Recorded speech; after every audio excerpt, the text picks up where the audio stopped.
Yo, people, this is, you already know, CB1 Millie, Mr. Make Chelsea Great Again, Standards FC. We're back for the midday show, and I've got a very, very big guest. Today's very special. I'm not gonna lie to you. I'm gonna be honest. I don't really bring Chelsea fans on there. If you notice, we don't even have guests.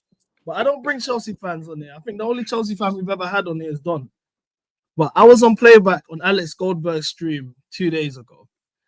And just talking, you know how I talk about Clear Lake, the ownership, directors, and Rob was just the complete opposite. And I was like, no way, I can't. I thought he was trolling me. And even now, I still think he's trolling me a bit. Then I remembered he sent me your Twitter page, and I remembered we was debating not too long ago about Maresca's comments, the 5 competing thing.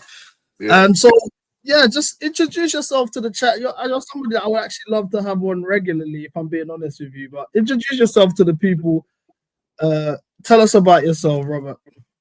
Yeah, my name is Robert. I think people might know me from, in a cameo appearance on the Big Six. I've chatted with Matisse on All You Can Eat Chelsea, and these days you can find me in Alex, playback. Being called delusional or no standards or clearly captain or captain clearly, whatever the case may be. But yeah, man, we here. That's what we do. But at the end of the day, we all want what's best for Chelsea, whether we agree on how to get there or not. But hey, we all good. I've been a Chelsea fan since well, around over 2000, 2004. From the Drogba days, man. I was a big Drogba fan from Marseille, from his Gengan day to Marseille, and he's he made me become a Chelsea fan, and obviously him and Mourinho, coming in, that was just the pinnacle of the pinnacle, and yeah, man, been a Chelsea fan since. Yeah. That's actually, I'm happy you said that, because that means you've seen us in our glory. Like, we started supporting Chelsea around the same time. Drogba was my favorite Chelsea player for me. Yeah. Love him. Mourinho was the first manager I watched under. Like, I was born in 2000, so my first Chelsea years. My dad's a Chelsea fan, so my first Chelsea years is 2004, 2005 onwards. Yeah. So I'm used to seeing us win, the glory days, everything. I've never seen what we are experiencing right now. How did you feel about the protest yesterday? No, I mean, I wasn't really high, too high on the protest, to be honest with you, just because I thought it was form dependent. I don't think if we had been playing well, if we had won, you know, 6 of our last 10 games, I don't think there would have been a protest. If there was a protest, really people were unhappy. I think it's something probably should have started when we were winning, continuing to make even a stronger case when we were not doing well. But I'm not trying to go back to defending Simon Jordan or the Talk Sports people, but in December we got our Chelsea back. In January we won our Chelsea back, and it just seems like it's form dependent, and it picked up steam because we lost to Villa. I don't think it would have been that many people would have shown up if we hadn't beaten Villa. And if we pick up form between now and the end of the season, I don't think you will see it again. So to me, I don't call it a protest just because it is form dependent. There was no clear consensus message of what we were protesting. And at the end of the day, if you go on my Twitter page, I've called it temper tantrums because that's what kids do without knowing exactly what they're mad about. They just throw a tantrum for no reason. So I mean, I wasn't too hard on the protest. I brush it off, just as something that everybody. It seemed like it's the thing to do because Arsenal are probably gonna protest. Spurs are protesting. United fans are protesting. You know, Liverpool fan might protest in the summer when Trent and Salah and if Van Dijk and Alisson leave, they might protest. So it seems like everybody's protesting. So it seems like, well, we're not happy with our form currently. what should we do? Oh, let's protest as well. So Would that's what it seemed like to me. would you put the protesting simply just down to a bad run of form though? This is off the back of 3 years not being competitive, not sustainable football. At the end of the day, am I echoing or is it on your end? But non-sustainable football. Ultimately, just no Champions League in 3 years. You look at the money that's been spent and the quality that's been put through that. It's not good enough. You look at the sporting directors, is once again not good enough. I wouldn't really just put that down to form. Yes, the form did lead to a lot of people feeling the way they feel, but it's not like we've been successful the last 2.5 years and then the bad run of form has just come about. It's been 3 years of bad of mediocre 12th place finish, 6th place finish, no trophies, and then we're sitting in 6th place now, doing 2 for 11. I hear the frustration. Again, as you said, you pointed we're sitting in sixth place. Actually, today we sit in fourth. We had won 2 in 11. That's why I said it is a form thing, because if there was a protest, if you're really unhappy with how the last what this regime has done, then you would have protested even when we were doing well. We would have gone and beat Brighton 4-2. Protest then. When I beat West Ham 3-0 or we Villa 3-0, protest then. Then continue the protest when the form is dipped as well.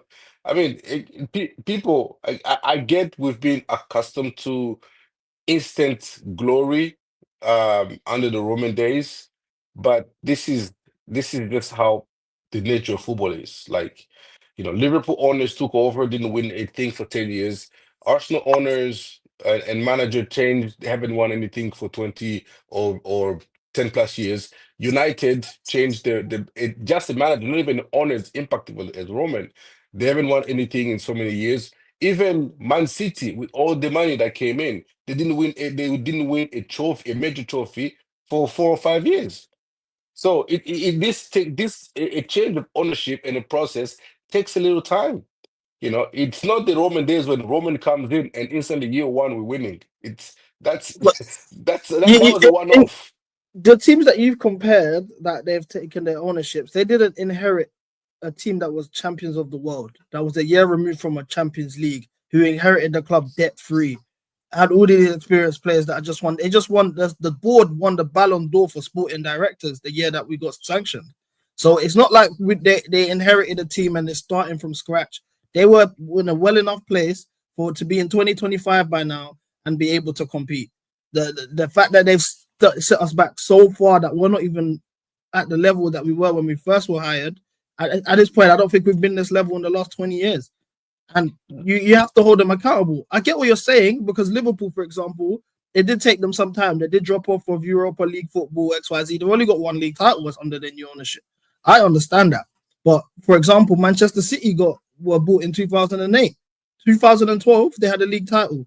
They remain competitive from then onwards. So it's doable. It's not like it's impossible. It's just it comes down to the ambition of the ownership.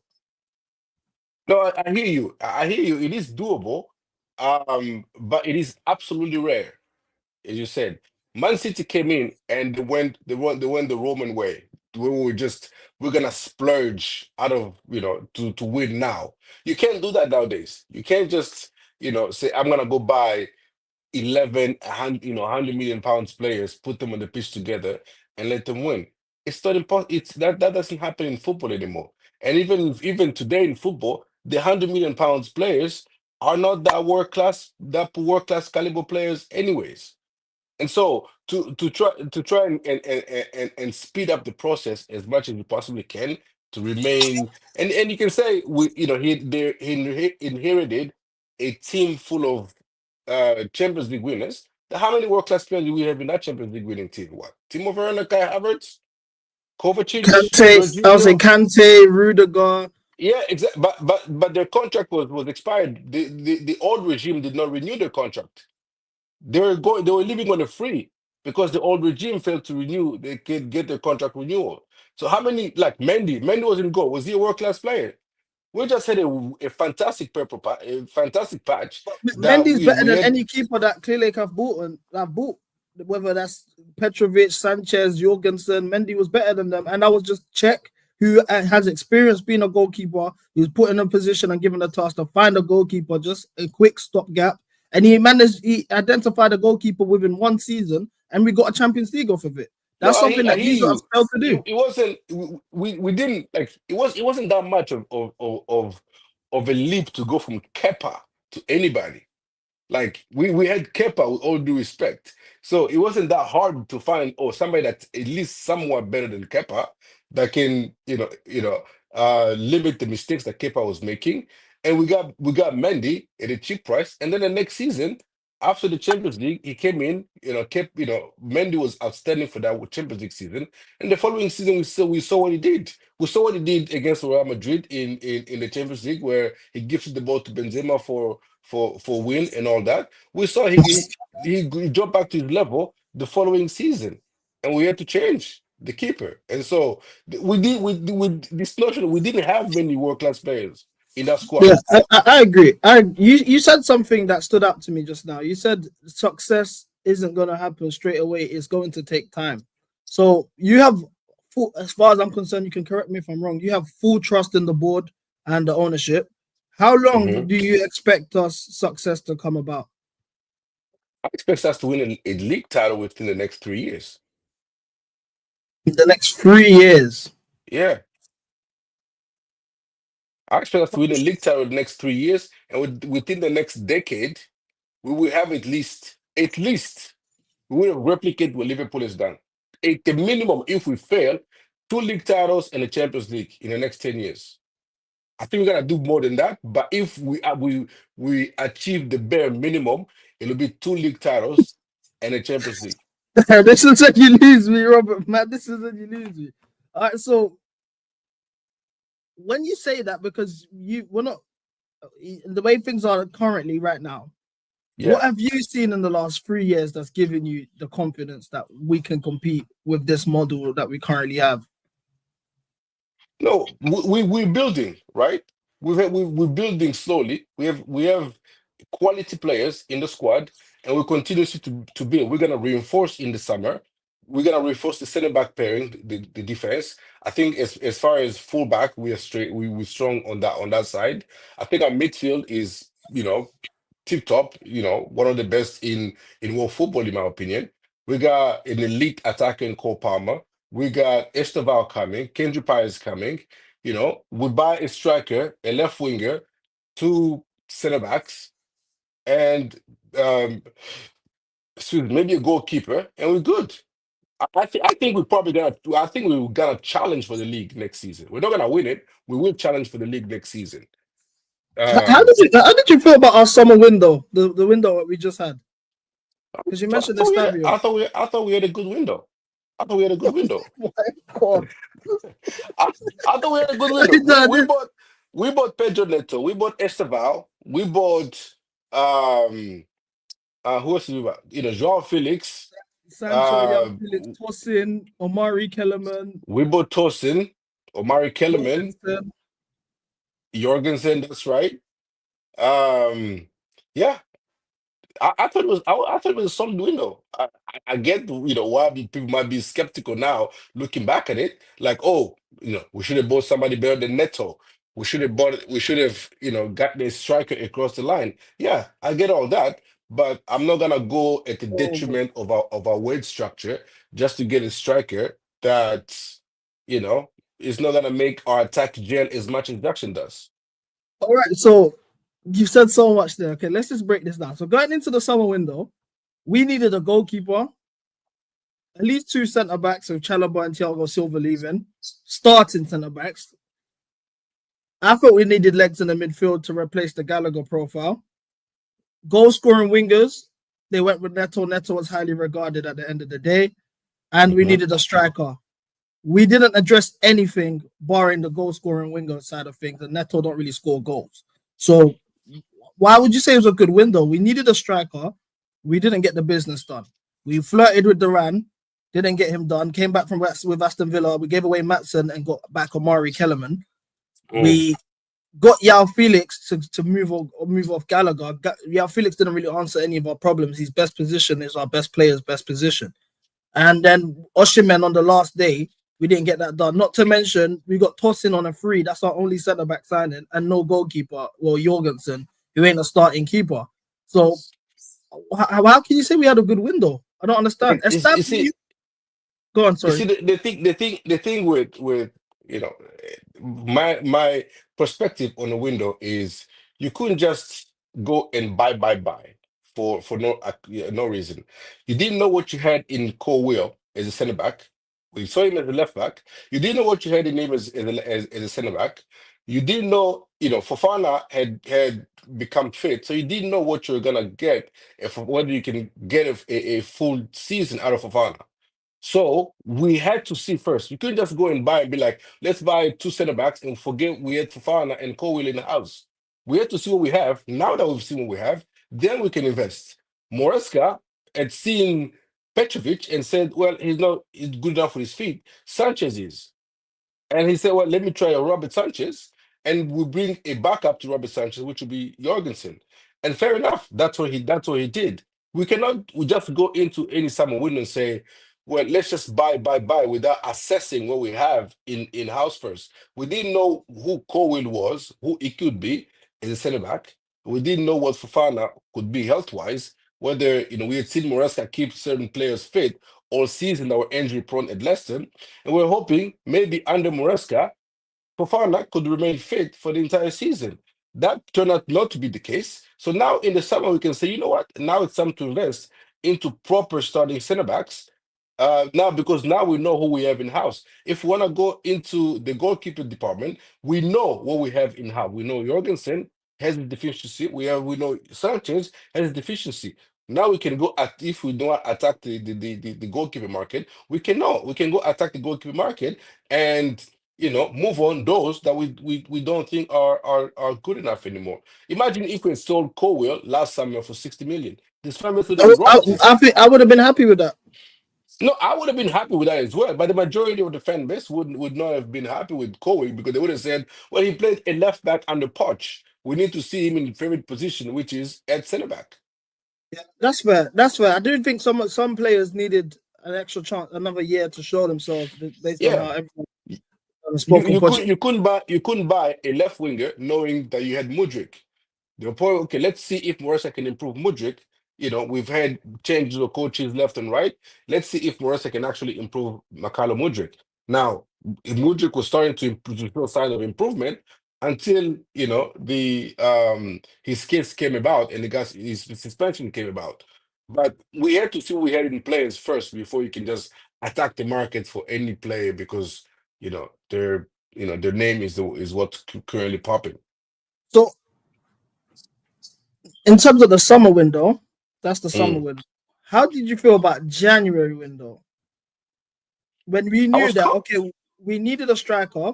On the last day, we didn't get the business done on the final day of the summer window deadline day. We've then not addressed the striker situation at all. We needed a centre back. We brought back Chalobah. We needed maybe an extra man in midfield. They addressed that with Amogu. Is it the quality that we need, or is he just someone that's holding place before he goes to Strasbourg in the summer? So, for me, I think the January window was a disgrace, me in particular. But I would love to know your thoughts, bro. No, again, people need to put things in perspective. Like it seems like we just addicted to transfer, bringing people in left and right without assessing actually where we are as a squad. Like, people cry about that as center back. We record Chalobah. I was hearing he was our best center back because he was playing at Crystal Palace. Now we brought him in. It's no, is not good enough. Now I get that we need a striker. But in January, there's no elite striker that is available to be gotten unless you overpay. And we're not in a position to be overpaying for player and of offering mad wages, like doing what Man City did with Marmoush. Marmoush got bought for 80 million and got given 300 bucks a week. Like, is he a 300 bucks a week player? No. But because Man City was desperate in January, they had to overpay for him and give him massive wages that he went from making 30K a week to 300K a week. That's not smart business. I'd rather wait for the summer and get the player that we are targeting to be our number one options as a striker, as center backs, and move forward with that for longer term to that. Like we didn't know that Jackson and Gil were gonna go down both together in the same exact game. That was just unfortunate. And if you want to make an example, like even Real Madrid, the whole defense was decimated. They didn't have a right back. They just stayed packed, and they're competing for the Liga and the Champions League. They didn't panic. They didn't because go they got say, experienced players and a good manager. So no, I'm in just terms of, saying they didn't. but They even didn't. Well, before, the experienced player can't play. Modric is not gonna go play centre back. They played Trabani center back, and he's not that. As much as I read him, it's not that good a center back. I feel you. I think in terms of Jackson and Goob, even regardless of injuries, we still knew we needed a striker whether they got injured or not. At No, I the hear end that. of the day, and the fact they didn't address that was mad. But also, we weakened our squad in the likes of Vega and Yao Felix going out on dry loans. And also, it hindered a young player's development in Anselmino, who instead of going on loan to Marseille is now rotting in the under 21s developmental, similar to what David Washington was doing. So, who do you think is responsible for that? Is it Maresca or the sporting directors? Neither. Like this is. I think people need to understand what our model does. Our model is we're gonna recruit the best talent around, right? We're gonna recruit the best of the best talent around. The cream will rise to the top, and those will be in the squad in our starting 11. Those who are willing to stay here and fight for their place, to displace and have the confidence to say, I'm going to stay here and fight for my place, to displace and become a regular starter, they will stay here and fight for the place and be squad players. Obviously, it's inevitable that you're going to have those who are disgruntled and do not want to just sit on the bench and fight for the places. Joao Felix was one of them. He said, you know what?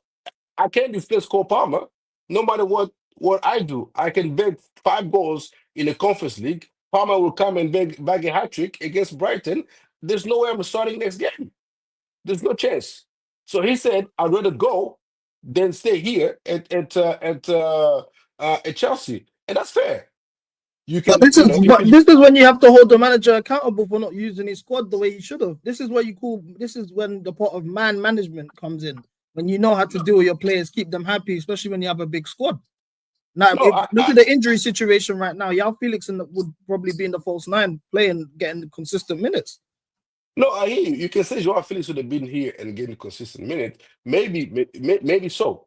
But my overall point is we were playing like in the beginning of the season, up until December, our squad was we had the A team and the B team. The A team was performing really well in the Premier League on the weekend. The B team was performing really well in midweek in the Conference League. Agreed. So if you are an A team, you are on the B team, like Nkunku, or you are Joao Felix in the 10, and you go against Noah and you bagged the hat trick. Cole Palmer the weekend before bagged in 4 against Brighton. And then the coming weekend, he gets a goal and an assist. Well, Cole Palmer is not. What, are you gonna drop Cole Palmer because he's in form? Joao Felix is in form in the Conference League. Cole Palmer is in form in the Premier League. So you can't drop. They're both doing well in the respective competition. So you're not gonna drop. Like now, I understand. Hindsight is 2020. We can all say, but Joao Felix was discontent already from the beginning. Ever since he said, well, I should be coming on. He was not happy even before the transfer window started or opened. It's not now that we have injuries that all of a sudden. Obviously, he could have played now, but before both squad were performing well. So you couldn't drop one from the Premier League team on behalf of the Conference League, the Premier League team, because the Premier League players were playing well. They had no reason to get dropped from the Premier League squad.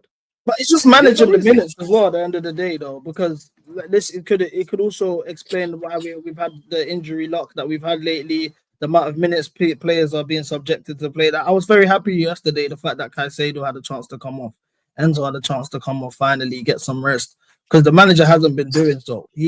What you mentioned there, but in terms of the A team and the B team, that when we had the A team and a B team, 22 different players, I think that's when we was at our best. The moment where Maresca went wrong, in my opinion, is when he stopped. He should have rotated the A team with the better B team players at certain points in the season in certain games. And he did it against Southampton, and I thought that was going to be a regular theme. But as that started to stop and people left, this is when things went left in terms of our season and form and injuries and so forth.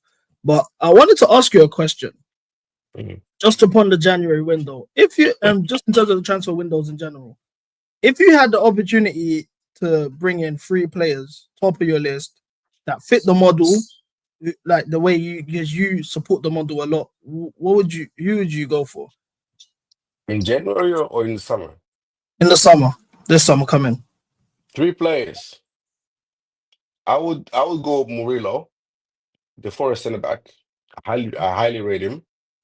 I would go.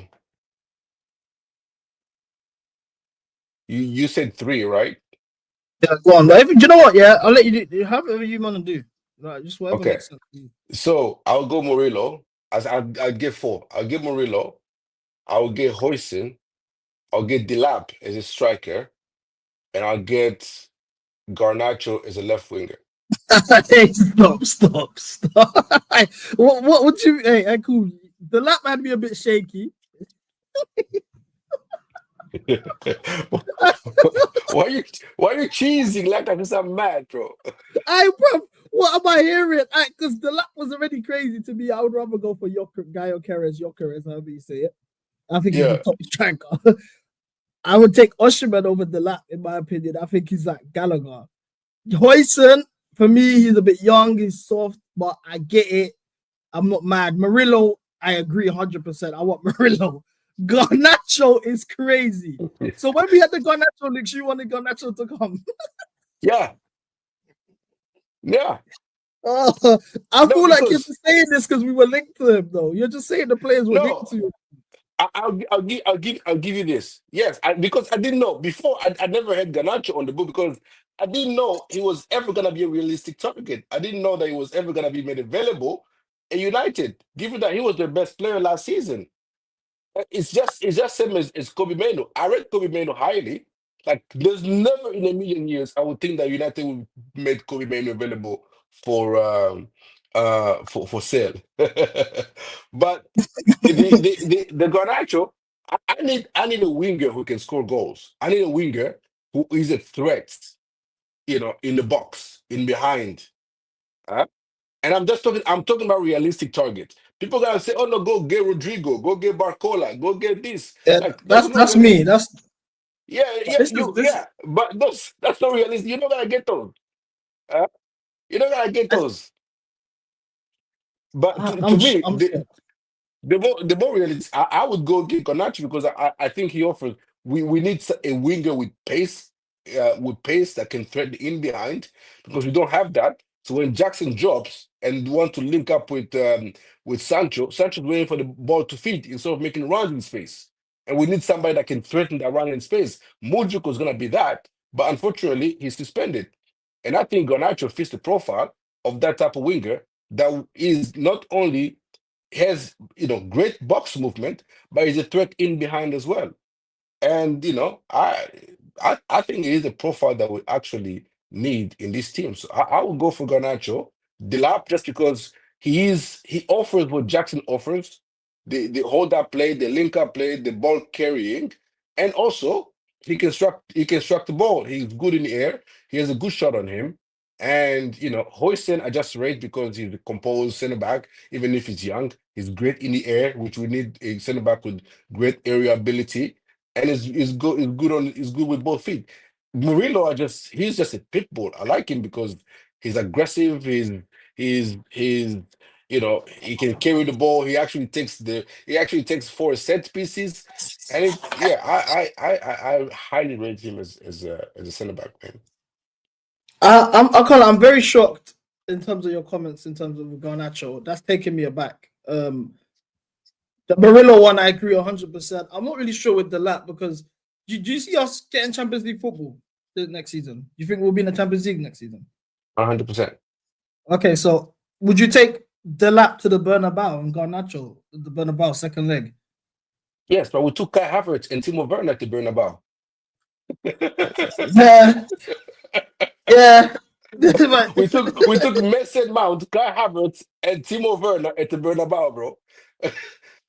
yeah, yeah. You know what? Fair enough. You know what? Fair enough.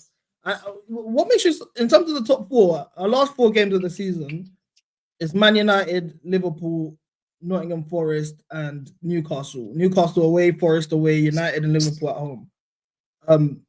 That could be where top 4 gets decided. Where does the confidence come from that we will get top 4 with the run that we're in? I'm not even knocking you. I want top 4 at the end of the day. But like, what makes you so sure? Our hardest game might be the Newcastle one. Liverpool would have won the league, so they'd probably be on holiday.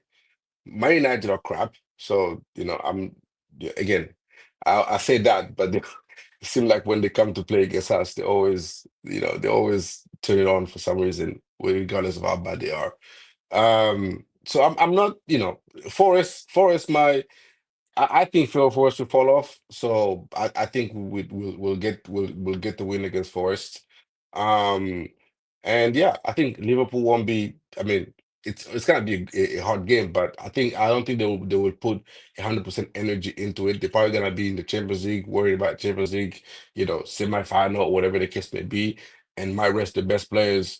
But I think they would have won the league by then, and they'll be on holiday, to be honest. And so I think we'll just be playing plainly harder than they will be, and um, I'm not. Yeah, I think it looks hard on paper, but I think we'll come out of it just fine. I'll be honest with you. I think we finished third this season. You think we finished third? To be fair, Yeah, we're only a point off third right now. I'm saying. I understand. We're only a point off, so I understand. How do you feel about Maresca? 'Cause I don't know if I'm Maresca out as things stand. You are Maresca out. Why? No, tell me Maresca why you out Maresca out first. for many reasons. My first strike for him at the end of the day was, like you mentioned, a Man United game. We made 11 changes against Newcastle in the cup, pissed away that trophy that we was in a cup final for. I really wanted to win it this season for a United game that we didn't win. So you've given away a trophy and you didn't. When you do stuff like that, make 11 changes for another result, you're seeing past your next opponent, so you're looking ahead of them. You have to ensure that you win the game, and he didn't do that. So we lost the trophy, in my opinion, for no reason. Mind you, that was a United team that they just sacked Ten Hag. So for me, that was strike one. Losing 3-0 to Brighton, at the end of the day, I wanted Pochettino sacked after we lost 5-0 to Arsenal. Away from home, with no Cole Palmer, Gilchrist, Badiashile, and Disasi in the back line. That was probably one of the best Arsenal teams in terms of just going for the title we've seen in the last 20 years. And we lost 5-0. We lost 5-0. We lost 3-0 to Brighton with Cole Palmer, with Caicedo, with Enzo, all of these players. For me, that's strike two. Then just honestly, just the fact that we're not, in my opinion, I don't think we've actually improved a lot. We were 6th last season. We went to a cup final and a semi-final. We got knocked out in the round of 16. We got knocked out in the 4th round against Brighton and Newcastle, 2 teams who we beat en route to the Carabao Cup final. I look at the fact that players have all regressed under him, from Cole Palmer to Colwell to Gusto. Players that were held to a high regard are not playing to their standard that they are at right now. As well as that, I think he's a bit stubborn in his approach. I look at the fact that we went against Fulham. We had this debate on Alex's thing this week. We was 1-0 up on Fulham in the 80th minute, and you subbed on a striker instead of defenders. We lost 2-1. We was 1-0 up against Crystal Palace in the 80th minute. You subbed on a striker instead of a defender. We drew 1-1. We consistently blowing these 1-goal leads. The fact that he's probably going out there in interviews saying we're not ready to compete, he keeps lying about the targets. 1 minute it's not Champions League, the next it is Champions League. Oh, we don't want to compete for 5 years. Oh, I didn't say that. And you can see the effect that it's had on the players. And lastly, his comments about Tyreek George last week, where he said he's not ready, even though he promoted him to the first team. He's saying he's not ready to compete. He's not at the level that we'd want from a first team player. But due to injuries, he has to play. Tyreek George came on immediately and got an assist yesterday. So I'd rather you do that. Another thing is playing the players out of position. I'm seeing Gusto playing in the 10 role, inverting, when we know he's best as an overlapping fullback. something that the manager doesn't like to do. I've seen against Crystal Palace at home, Enzo picking up the ball and occupying centre-back positions and Palmer in the 6 and then Kunku hugging the touchline. Like, there's a lot of criminal things. So for me, ultimately, with Ancelotti available in the summer, I'd rather have Ancelotti and let Maresca go. I mean, I hear your points, and they're very valid. Especially, I think we had this talk on Alex's playback regarding the Fulham game and even the Forest game, where he took off Jackson, and we were winning when Jackson came off the pitch. And then, once Jackson came off the pitch, it seemed that we stopped, the press at front, in the front stops. It seems to me that, again, this is the first season with Maresca. Okay, I'm sure you rate Jurgen Klopp as an elite manager. Like, his first season with Liverpool, they weren't great. They weren't out there, and he wasn't sacrificing his method and his system just for a result, because he knew once the system hits, once we get it locked down, it's curtains. We're gonna be getting 90 points. We're gonna be winning major trophies with this very system. So it's a first year with the system with Maresca. And you can say against Fulham, against Forest, he should have brought in the centre back, but he believes in defending from the front. Like, there's a reason why it is, when Jackson comes off, then we fall off even defensively, because we no longer can stop the opposition from playing out from the back, from getting into the rhythm comfortably. That's why you can bring in a defender, but the pressure is still gonna come. And I get that, that used to be the Mourinho style, the Ancelotti style, and back in the days, the old days, and the old managers used to do that all the time. But those days in football, we gotta admit, those days are gone, man. Those are But in gone. terms of what you said with Jurgen Klopp, Jurgen Klopp Yeah. firstly took them to a Europa League final in their first season. Before that, he took a Dortmund team. He beat Bayern to a title, first time in a long time, and he took them to a Champions League final, beat Real Madrid in the process. As well as that, he had a track record of improving young players, whether that was Marco Reus, Robert Lewandowski, Mario Götze, all of these young players that came under him, Mkhitaryan, etc. That they had a sample size that we could know, okay, you improve young players. You can you can raise ceilings and go to the latter stages of the tier 1 of European football, and you've won league titles against the very best in your leagues. I don't know if it was, no, I don't think it was Pep at the time. It may, I don't know, but you was winning at those levels. So we can say, okay, we have confidence. And in your first season, you went to a Europa League final with Liverpool.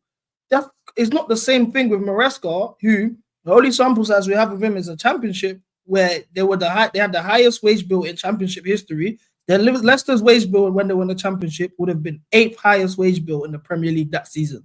So you was expected to win, and then you also was sacked by Palmer. But I won't hold that too much against him. It was his first job, but the sample size is much higher in terms of understanding and seeing a track record of Klopp for performance, instead of Maresca. No, I hear that. Obviously, Klopp was more accomplished at the time, but my overall point is he was not going to compromise a system in his first year or year and a half for a result. He was going to he would keep at his system, even though it would make sense to bring on a centre back to show up a result. Klopp wouldn't do that at Liverpool. Pep did not do that at Man City. No way. And so, again, those days of those kind of managers, those days are gone. To be like, I'm gonna get a result regardless of how I play. Managers these days, they're trying to get results their ways. And there's a reason why you see the old the old generation managers kind of just dissipating. The Ancelotti is probably the only one at an elite club. The Mourinho's, even Tuchel couldn't find a job after Bayern Munich. The Allegri, those kind of managers that were, I'm gonna win at the cost of how I play, regardless of how I play. Those days are gone, man. Now But that's what the Maresca players, does. huh? Maresca does. I think that's what you just described in terms of the manager that will win. Just my style of playing. That's Maresca. Maresca Yeah, but dies when he scores. that's the most modern managers. You're asking him to change to say, you know what, against Fulham, you take off Jackson, bring on a centre back. Like that's not the modern manager. Pep wouldn't do that. As I give an example, Klopp in the first season wouldn't do that. Arteta did it because he was trying to, probably, he didn't have the personnel to continue to play attacking. But my overall point is, like, what, especially in the first season, a manager wants the team to be accustomed to playing his style of play, regardless of the personnel that comes in and out. The style of play does not change. If we are playing and we're winning 1-0 at West Ham and a sub on a striker, I expect the striker to give me the exact same level of performance or close to it as Jackson was doing when, that got us to that lead in the first place. Unfortunately, Nkunku would come on, and even for that 10 minutes, Nkunku would not give you the energy off the ball, the running and the pressing that Jackson was doing. That's not a failure on Moresca. That's a failure, in my opinion, a failure on Nkunku. Like, for 10 minutes, you can't give me the press that Jackson gave me for 80 minutes. That's pathetic from Nkunku, to be honest. You see what I'm saying? And so I'm not begrudging him for that. And also, you can see, man management. I think he has improved a lot of. I think Cucurella has improved. Don't you think Cucurella has improved?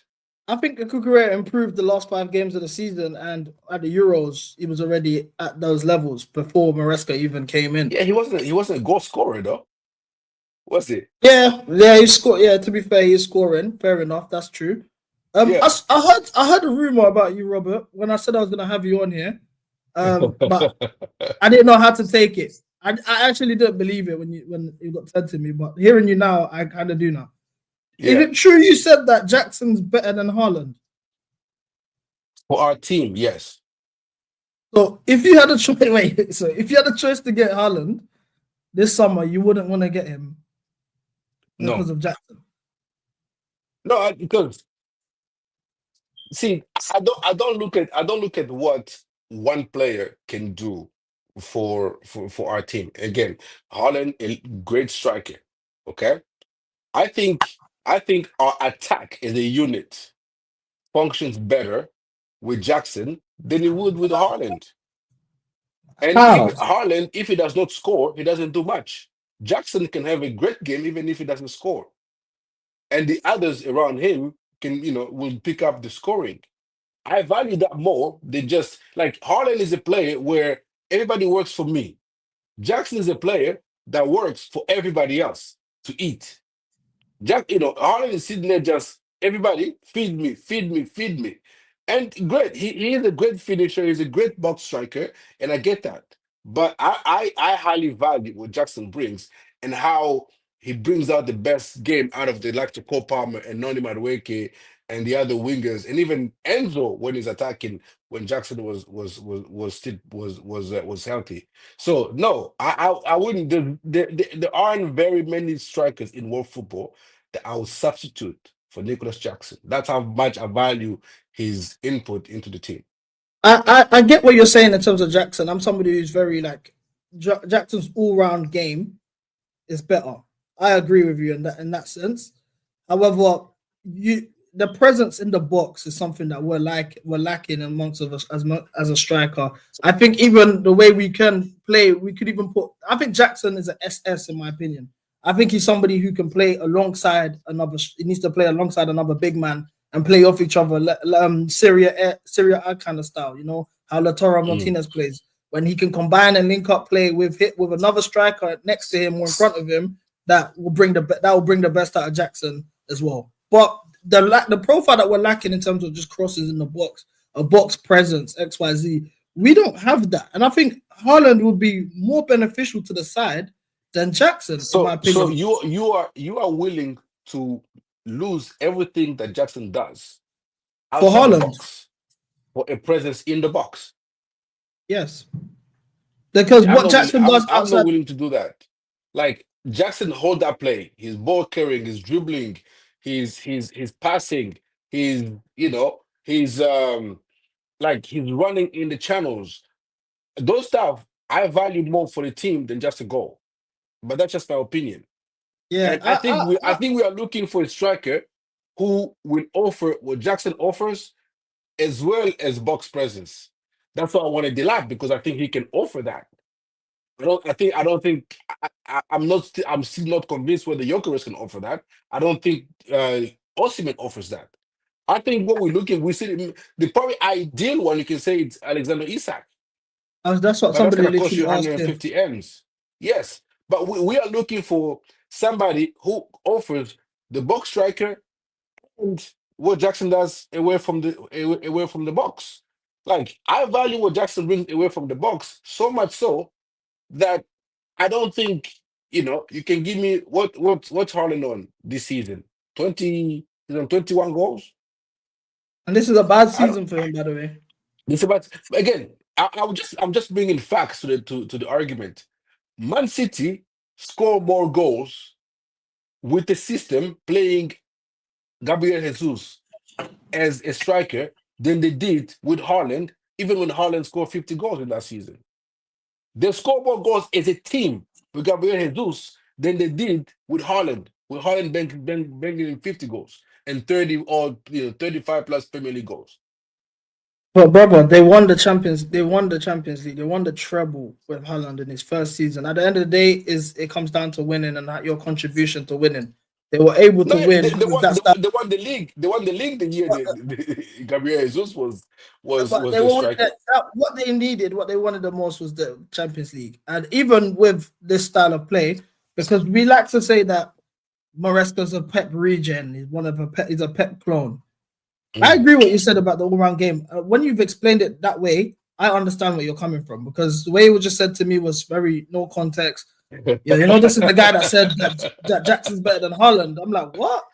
No way. But I do actually understand where you're coming from in terms of the all-round game. But however, I would still go for Haaland, because even Pep managed to play his style of football and incorporate Haaland in it. He has his midfielders that do their jobs. He's got very direct wingers in Doku and Savinho, same way we have a direct winger in Noni and sometimes Neto. So it could work. Neto would benefit from crossing into the box. Palmer would benefit from having somebody he could create with and create chances with in the box. So same with Sancho. So But then I do again, think it will help our team. I am not in favor of everybody work to feed me. I prefer players who say I'm gonna work to feed everybody else or to make everybody else's job easier. And so when you bring somebody like Erling Haaland in, then Palmer GA completely gone. You can say, oh, Neto is gonna have more assists, with his crosses, and that maybe so. Maybe you'll give Neto a few more assists, and that's fair. But the all-around game, like Enzo's runs into the box, are now become limited. Palmer effectiveness in and around the box become limited because he says, okay, every time you touch the ball, pass it or look for Erling Haaland.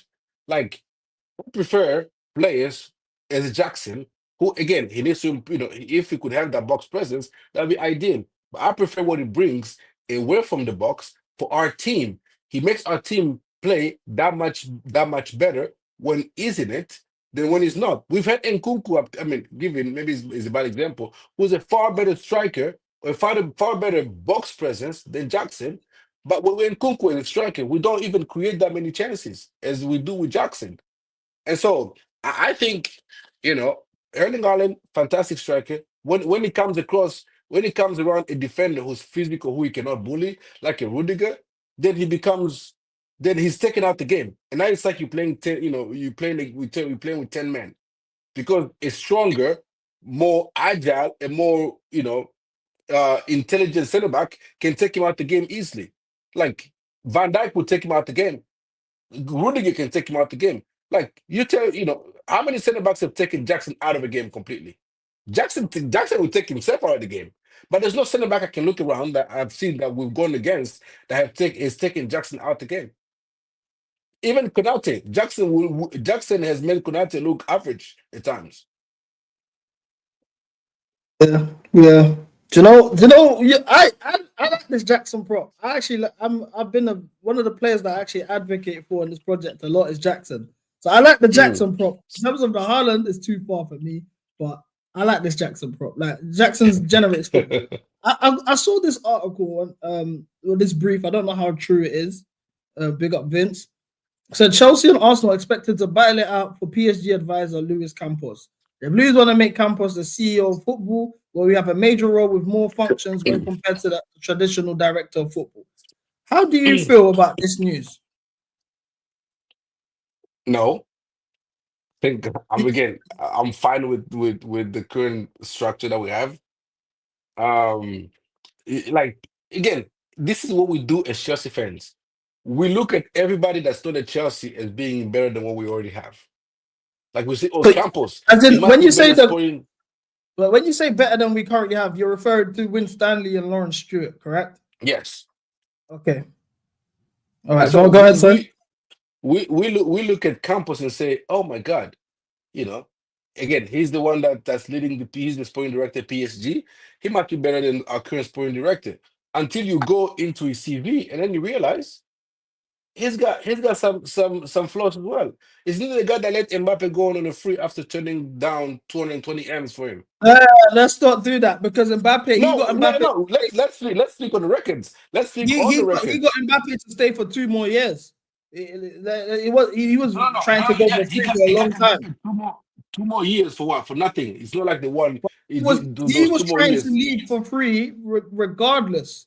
That he was always going to leave for free. He was going to leave for free, and he was always. He said, "I was gonna." He was going to leave, but the year before he left, Real Madrid came and put in a bid for 220 M's. And the ownership rejected it. The ownership rejected it. That's not Luis Campos. See, now it's the ownership. Okay, let's go into his squad building. Okay, he bought Colom Wani for 90 million, right? Bought Goncalo Ramos Goncalo Ramos, yeah, for 80. Is it 80 million or 60 million he bought it for? Right? Neither of them are starting like in PSG strongest 11 currently, and then let go of Ekitike, who is balling out in Germany. Imagine if our sporting directors did that. You bought a 90 million striker, you sent him out on loan at Juventus. You buy Goncalo Ramos, he's not part of your starting 11, and you let your Ekitike go out in Germany and balling out. So you essentially playing with you have no striker, no number one striker at the club. Imagine that being a Chelsea Football Club. How would you judge him?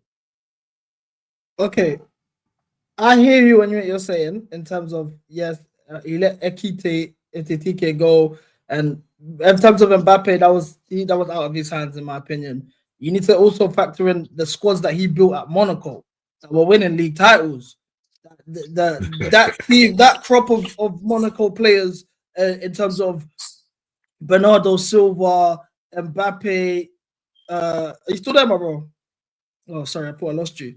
That squad of players in terms of Mbappe, Bernardo, XYZ, that was his crop. That was his team. They won a league title. As well as that, you look at the young players he's brought into PSG now, from the likes of Bradley Barcola, who's one of the highest regarded players in France football right now, from Lyon, rivals. He's managed to lure him and bring him to PSG. You look at the likes of Vitinha. I can see you, bro. Yeah, I can see you, bro. I can hear you for some reason. Oh, you can't hear me? You can't hear me? Yeah, I got you now. Go on. Oh, okay. Yeah. As I was saying, they brought in look at the young players they brought in, from Bradley Barcola to Vitinha to Desiree Doué, Yao Neves. They just brought in Kvaratskhelia, Sofonov in goal.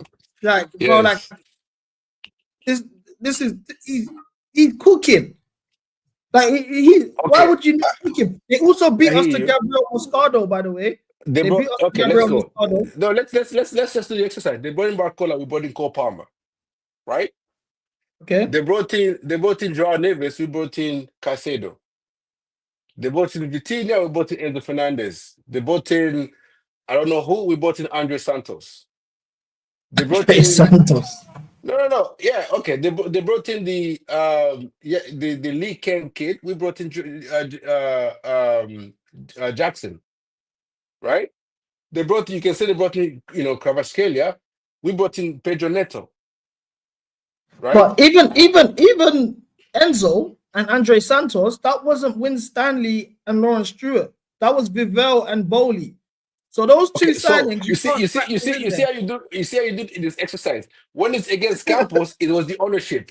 When it's good for No, our because you're foreign talking director, about you said that was you're the talking ownership about on our Mbappe part. So leaving. you do it. You're picking and selecting what you attribute to the ownership and what you attribute to foreign directors. Brother, that Mbappe one was bigger than that. Was honestly, even the president of France couldn't convince him to stay. That was bigger than Luis Campos. But we managed to bring in, at the end of the day, Enzo and Andre Santos are Bowley and Vivell. He's brought in Kvaratskhelia, Desiree Doué, Ousmane Dembele, Vitinha, João Neves, like, bro, Barcola. Yeah. And on top of that, they're still winning league titles. They're still going to the semi-finals of the Champions League. So Again, they're gonna win the league title because it's PSG. They spend more than anybody else. As you said, the wage bill is way higher than anybody else. Everybody else, every other club is almost on the verge of bankruptcy. Bar PSG and Strasbourg. They seem to be I'm the so only happy two you said that. clubs. I'm so happy you said that because he beat PSG to 2 league titles with Lille and Monaco without the spending luxury that he would have had at PSG as well. Okay, who was okay? Uh, who was the manager of PSG when Lille won the league? Poch, Tuchel and Poch. Okay, no. It was Poch. No, When but Tuchel when left, Poch came, no, when Poch Tuchel came, left in January. Poch came yes, and they were already losing the league title. they won the league The title year after, Poch they won won the it. league title that season, right? Yeah, because he came mid-season, they were already second place when he took over. No, but He they got won the sacked league for a title. reason. They won the league title the year Poch came in. The year they Yeah, sacked because Tuchel, he they won the came league title, mid-season. He came and mid-season. then the Then following the year the after, Poch won. When he had his only full season, Poch won the league. no, he didn't. Tuchel got He sacked for a reason. He did. No, Poch lost the title in his full season. He won it in his first half season when he came on, right? So he won the league with Lille against Poch. Boo-hoo. And then you said No, Monaco. he does. See, look, I got it here. I have to fact check. When I talk to the Clear Lake guys, you always have to fact check. Nah, 2020-21, that's the year we won the Champions League. That's when Tuchel left mid-season. He lost the league by a point. He inherited the team already behind. Then in 2021-22, he won the league by 15 points. Mbappe had his best individual season. swear Like, what down. I'm gonna do Did is I did I today. get did I get it flipped off? Okay, all right. I stand Yeah. corrected. I hold my hand up. I hold my hand up. I hold my hand up on that one. I was under the impression that Poch had bought the league the year after in his full season than the year before. But no, I stand corrected. I hold my hand up on that No, one. but so even the managerial hires though, in terms of he's he's identified Luis Enrique, somebody that the sporting directors also had an opportunity to get. He got the job done. Brought in Enrique, he got him to a Champions League semi-final, and look what he's doing now. Even while losing Mbappe, he's platformed Dembele and Barcola into the players that they're being right now. We've got Enzo Maresca. Yes. Again. Again, he got Luis Enrique there. I get it. Again, you can say he's a better manager than Maresca because he's accomplished more. Yeah, fair enough. But PSG, again, they're gonna win the league regardless. It doesn't matter which manager they will have. They can have you and I can be manager of that PSG team and we win the league in that French league. The thing is, in the performance is more indicative in the Champions League. And so let's see what they do in the Champions League, and then we can judge them from there. Because winning the Premier the French league is not the goal. The goal is to win. They're not spending all this money to win the French league. They're spending all this money to make noise in the Champions League. And so far Right. this season, they've been trashed by Arsenal. I mean, how many did they lose? How much did they lose by Arsenal by? Sorry? How much did they lose to Arsenal by? Was it Yeah, oh it was 2-0, got right? they got smoked by Arsenal. Yeah, they They got got smoked smoked by by Arsenal. Arsenal. I mean, they beat Brest 7-0. Okay. But But this is that's what where I'm the saying. You're talking about they're spending all of this money. They have to win the Champions League. We can't qualify for the Champions League. So if we don't get top four this season, just in terms of I just want to know what your standards are. Would you want Maresca sacked? if we don't get top four this season, no. Yeah. No. Why? I Did mean, you want Poch sacked last season? if we finish 10th, yes. No, Did you because want Poch sacked? Did you want Poch sacked last season? yes. Right. Okay. So why wouldn't you want Maresca sacked if we don't finish fourth? Because the context is not the same. I think Poch didn't get top four because he was grossly incompetent, playing Chilwell left wing, playing Gallagher as number 10. Gusto in the 10. No, Disasi right back. he doesn't play Gusto in the 10. He inverts Gusto. He inverts Gusto from a right back position. Again, and again, he didn't persist with it. He persisted with Gallagher as a 10 for the entire season. Even the cup final against Liverpool Football Club, he persisted with Gallagher as a number 10 over the likes of Cole Palmer and whatnot. And so to me, it was not it's not comparable. I think we're gonna get top four easily. If we don't get top four, to me, it won't be because Maresca is incompetent as a coach. Because we got again, you'll say Poch had the same, but I believe if we hadn't gotten injuries, I think we would have been just fine. I don't think even without injuries, Poch would have done much better last season. I don't think so. I mean, considering he never had Fofana play a minute of football, Reece James only played like 4 games, and Nkunku not available, Lavia 45 minutes, and we missed top 4 by 4 points, and we was in a cup final and semi-final. I mean, we can't really say that, but we're arguing semantics here. But yeah, but we were in 10th and 12th for the entirety of the season. It's not like we were 4th and then we barely missed it. We were poor, and then at the end of the season, when everybody was gone on holiday, we picked up some results. It's not like we were, we were 5th, 4th, 5th, 6th, 4th, 5th, 6th for most of the season. We were 10th and 12th for most of the season, bro. But what's the difference if you manage to at the end it's where you finish at the end of the day. For example, Arsenal were top of the table for most of the season last year. They lost the league. So what other way would you rather have it? No, but would you rather be, again, would you rather be around there in competing for the league and then finish second, or would you rather go around and be, 5th and 6th most of the season and then squeeze into top 4 at the end of the season and be like, oh, we had a fantastic season. Which one is better? I'd rather be competing and maybe you don't get across the finish line rather than just when every team is on holiday and chilling. Now you decide to put a little run in to get to Well, I a wouldn't say respectable that. level. Why do guys say that? Like when everyone's on holiday, that's the business end of the season. That's when it getting points matter the most. So like you said, it depends on the context in terms of Maresca. So what would really make you feel like, okay, if we don't get top 4, he has to stay? Because I'm hearing why you're giving you're a lot of the arguments you're saying is the same things Poch had to deal with. So why in particular he has the grace that Poch didn't? Like if We we didn't go lose to Ipswich. okay, if after the second half of the season, after the national break, Palmer and Caicedo go down, and then we miss out top 4. Am I gonna be Maresca out? No, because of 2 of our best players went out for the rest of the season. Okay, what about if they don't go out and you still miss top 4? You can do this hypothetical all day long, CD. No, but you just made the hypothetical where 2 of our best players. No, that's what I'm saying. We can do hypothetical. You asked me in what circumstance would you like? To be honest with you, I don't think at this point there's any circumstance that would make me say Maresca out. at the end of the season. There's not any circumstance. There's no circumstance that will make me say Maresca out at the end of the season. I'm just gonna be honest with you. Instead of just continue to do hypotheticals.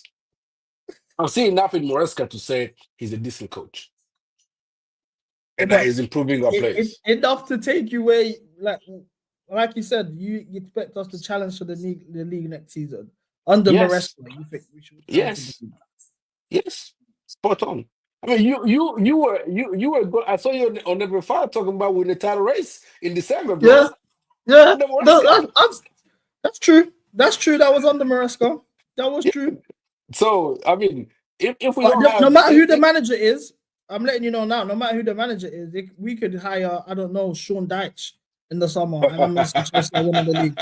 That's me. I'm always gonna be Chelsea winning the league. No, I hear that. I hear that. No, yeah, I mean, there's no. Okay, let me pose. I posed this hypothetical into the other day. Let me pose you this hypothetical, right? Would you rather make top 4, play in the Champions League, and get knocked out in the round of 16 next season, or win the Europa League?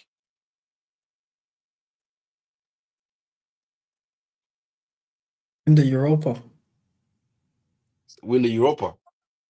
It's a trophy. Okay. No, I hear that. I know what's coming next. Go on. No, I just wanted to know. Wanted to know.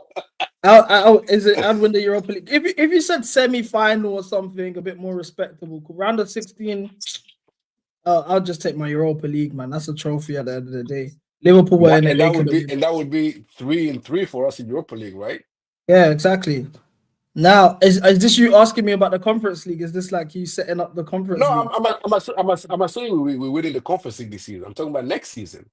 Like, would you rather make the Champions League and lose in the round of 16, or be in Europa League and win it? Europa League. I'll take Europa League. I agree with you. I just want to win. I think we need to get used to winning. I agree with you. So if we don't make the Champions, if we don't make top 4, it's not the end of the world, is it? Because we can my days! No way! No, stop! Please stop! Please stop! You already started. We can win Europa League. Hey, Robert, man, how much are they paying you? I just want to know, how much are you paying you? I'm just posing a hypothetical. If we go in Europa League next season and we win it, you just confirmed to me that it will be better for you than to go into the Champions League and get knocked out in round of 16. No, but for me, the manager still has to go because he didn't achieve his target. His target was to get Champions League football. That's his target. You get it? So if the fact you failed your target once you got given this job, you have to go. We're not charity. But you have your requirements and you don't meet them, you have to leave. Okay, no fairs. I hear you. That is funny, though. That was funny. That was funny. Do you get sacked every time and you don't reach your targeted job? I mean, yeah. Like, for example, in school, I don't know, GCSEs, for example, you need to get 5 A stars to C's to get into college, and you get 4 of them. You haven't met your targets. You're not going to that college. That's how it works. Okay. All right. No, I hear that. I mean, we disagree, but I get where you're coming from. But I understand. But now I got you on record saying you'd rather win the Europa League than play in the Champions League and get knocked out around the 16. Yeah, you got me there. Still, I can't. Next season, if we win the Champions, we made top 4, win the Champions League, and we get knocked out around the 16. I will come back and beat CB. We should have played Europa League football. We would have won that. That's madness. Do you think if we get Champions League, the wage bill might change? No, I don't think any player we are targeting, any of our target in the summer, will are Champions League dependent. That those players will say, I'm not coming because you didn't make the Champions League. I think our targets are our targets, and And I'm sure they're not, they're not like I'm sure Delap. I think Delap is gonna be our striker target. I don't think Delap is at the stage where he can be like, I'm not coming to Chelsea because I don't have Champions League football.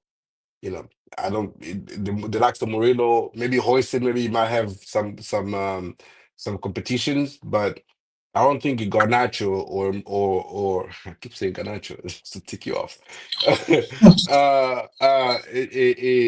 In the lap, I don't think that changes our wage bill. I think our wage bill stays the same, and that's gonna be the case everywhere in all around football. Like Liverpool have world class players, world class top of the game. Salah 40, 50 GA this season potentially.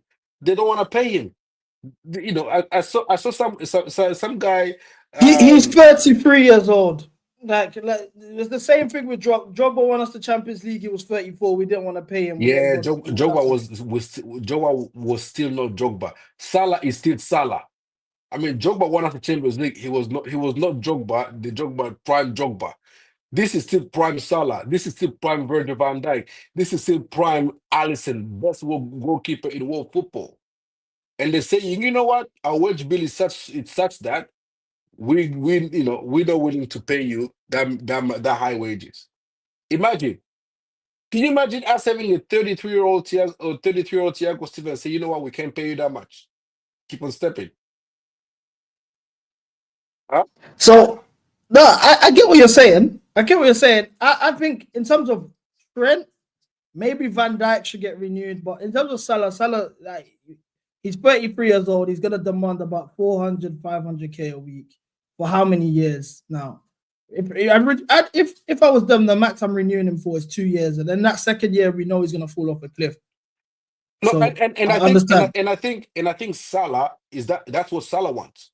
But Liverpool do not even want to. I think I saw someone report that they're offering wages lower than what he's currently on. Is what Liverpool are offering him for the longer. I think 2 year with a third year option to renew. And if as Mo Salah rightfully, you find it insulting considering how much you're performing and how the Yeah, level you're no, still hundred reaching in this percent, level. 100%. Imagine that being us, but we sit here saying, Liverpool is well, right, is better No, than but us. This no, man but right better. Liverpool fans are still doing hashtag FSG out. They are calling out FSG. They have been calling out FSG. So it's not just us who call out the ownership. They're top of the table right now calling for FSG. So are you telling So me everybody in the Prem is calling out the owners? It's not I'm just not saying Chelsea. that. Huh? I'm not saying that. Chelsea are definitely under the most pressure in terms of ownerships, yes, but FSG have been called out. Cronky get called out. Glazers get called out. Like Levy's getting called out. Mm-hmm. So it's just regular now. I mean, everybody's not happy with their ownership. It seems like, unless you're Man City, and is Newcastle happy with the ownership? You think? So I don't really know in terms of Liverpool. I've spoken to a couple of Liverpool, Newcastle fans, and they've never really called out. The most I've heard from them is Eddie Howe out, and they've taken that back. Yeah, yeah. Oh, all They've right. taken that. There's. I wanted to ask you before we wrap up, Mm, because you're on record saying that we have the best project in world football. We've got the best directors in world football in Lawrence Stewart and Win Stanley, and this project is the best in the world. So Real Madrid also do an under 25 model within Camavinga, Chouameni, Jude Bellingham, Mbappe signed at 25, Vinny Jr., Rodrigo. They targeted Euro, couldn't get him done. They're interested in Castello Lukeba, one of the best long centre backs in the world right now. So, mm, and they've just won the Champions League. As well as doing mm, that, they've managed to keep their experienced players in the squad, winners that mm, have managed to understand what it means to play for Real Madrid, the standards, the levels, XYZ. mm, Did you mm. not argue they have a better under 20, they have the best model in world football? 100%. But the That's thing under is, 25 too. yes, but the thing I've never said we have the best in world football. I said we have the best in the Premier League because Okay. I understand what Real Madrid represent. That's why I've never said the word football. I've said in the Prem, yes. We have the best Okay, fair enough. project. We have the best sporting directors in the Prem. Okay, I, so I in wouldn't terms be of that world football, crazy. how high do you rank them in world football?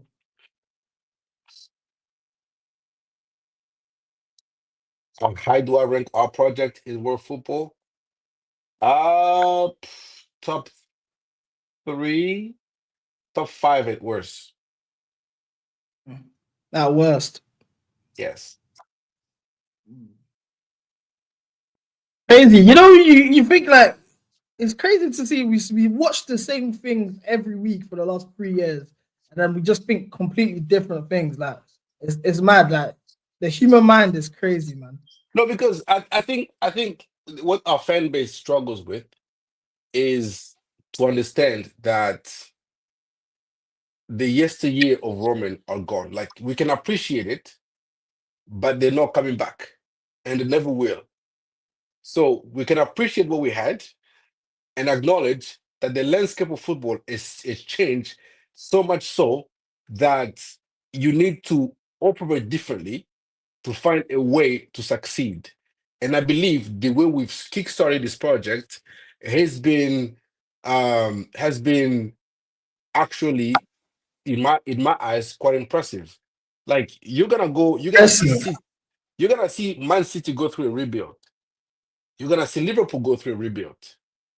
I'm just gonna let you know they're not gonna do it as we have, because they've closed all the loopholes that we exploited. They've closed, Man City is starting to do 9-year contracts now. So I'm saying they start buying 19-year-old Brazilians, like we did. So I'm saying, and so I think what we have managed to build so far with the players that we've managed to have, that I can sit here and say, if we add 3, 4, 5 players, I believe we are challenging for the league next season and winning it in the next 3. People might tell me, oh, we don't have the experience, but I believe our project is such so that we want these players all to grow together experience-wise, that all of them can get in their prime all together. I don't think we're only targeting a short-term and a quick fix, quick success. I think we want long-term sustained dominance. Like, for instance, like the Man City, like the Real Madrid and had. Like we gonna be up there. Either, every time you say who's gonna be in the title race, Chelsea's name is gonna be there every single year. That's what we're looking for. Who's gonna be favorite for the Champions League? Chelsea's name is gonna be there every single year. And that's how I'm looking at this project. And again, it might not, people might not see it. It might not um look at it the same way as I am, because we want, oh, we haven't been in the Champions League for 3 years. We haven't done it in X amount of years. But I wholeheartedly believe that the players that we recruit, the quality that we recruited, the way we've recruited them, with how smart we've operated around. People might not like the loopholes, people might not like us selling hotels to ourselves and the women's team to ourselves and whatnot.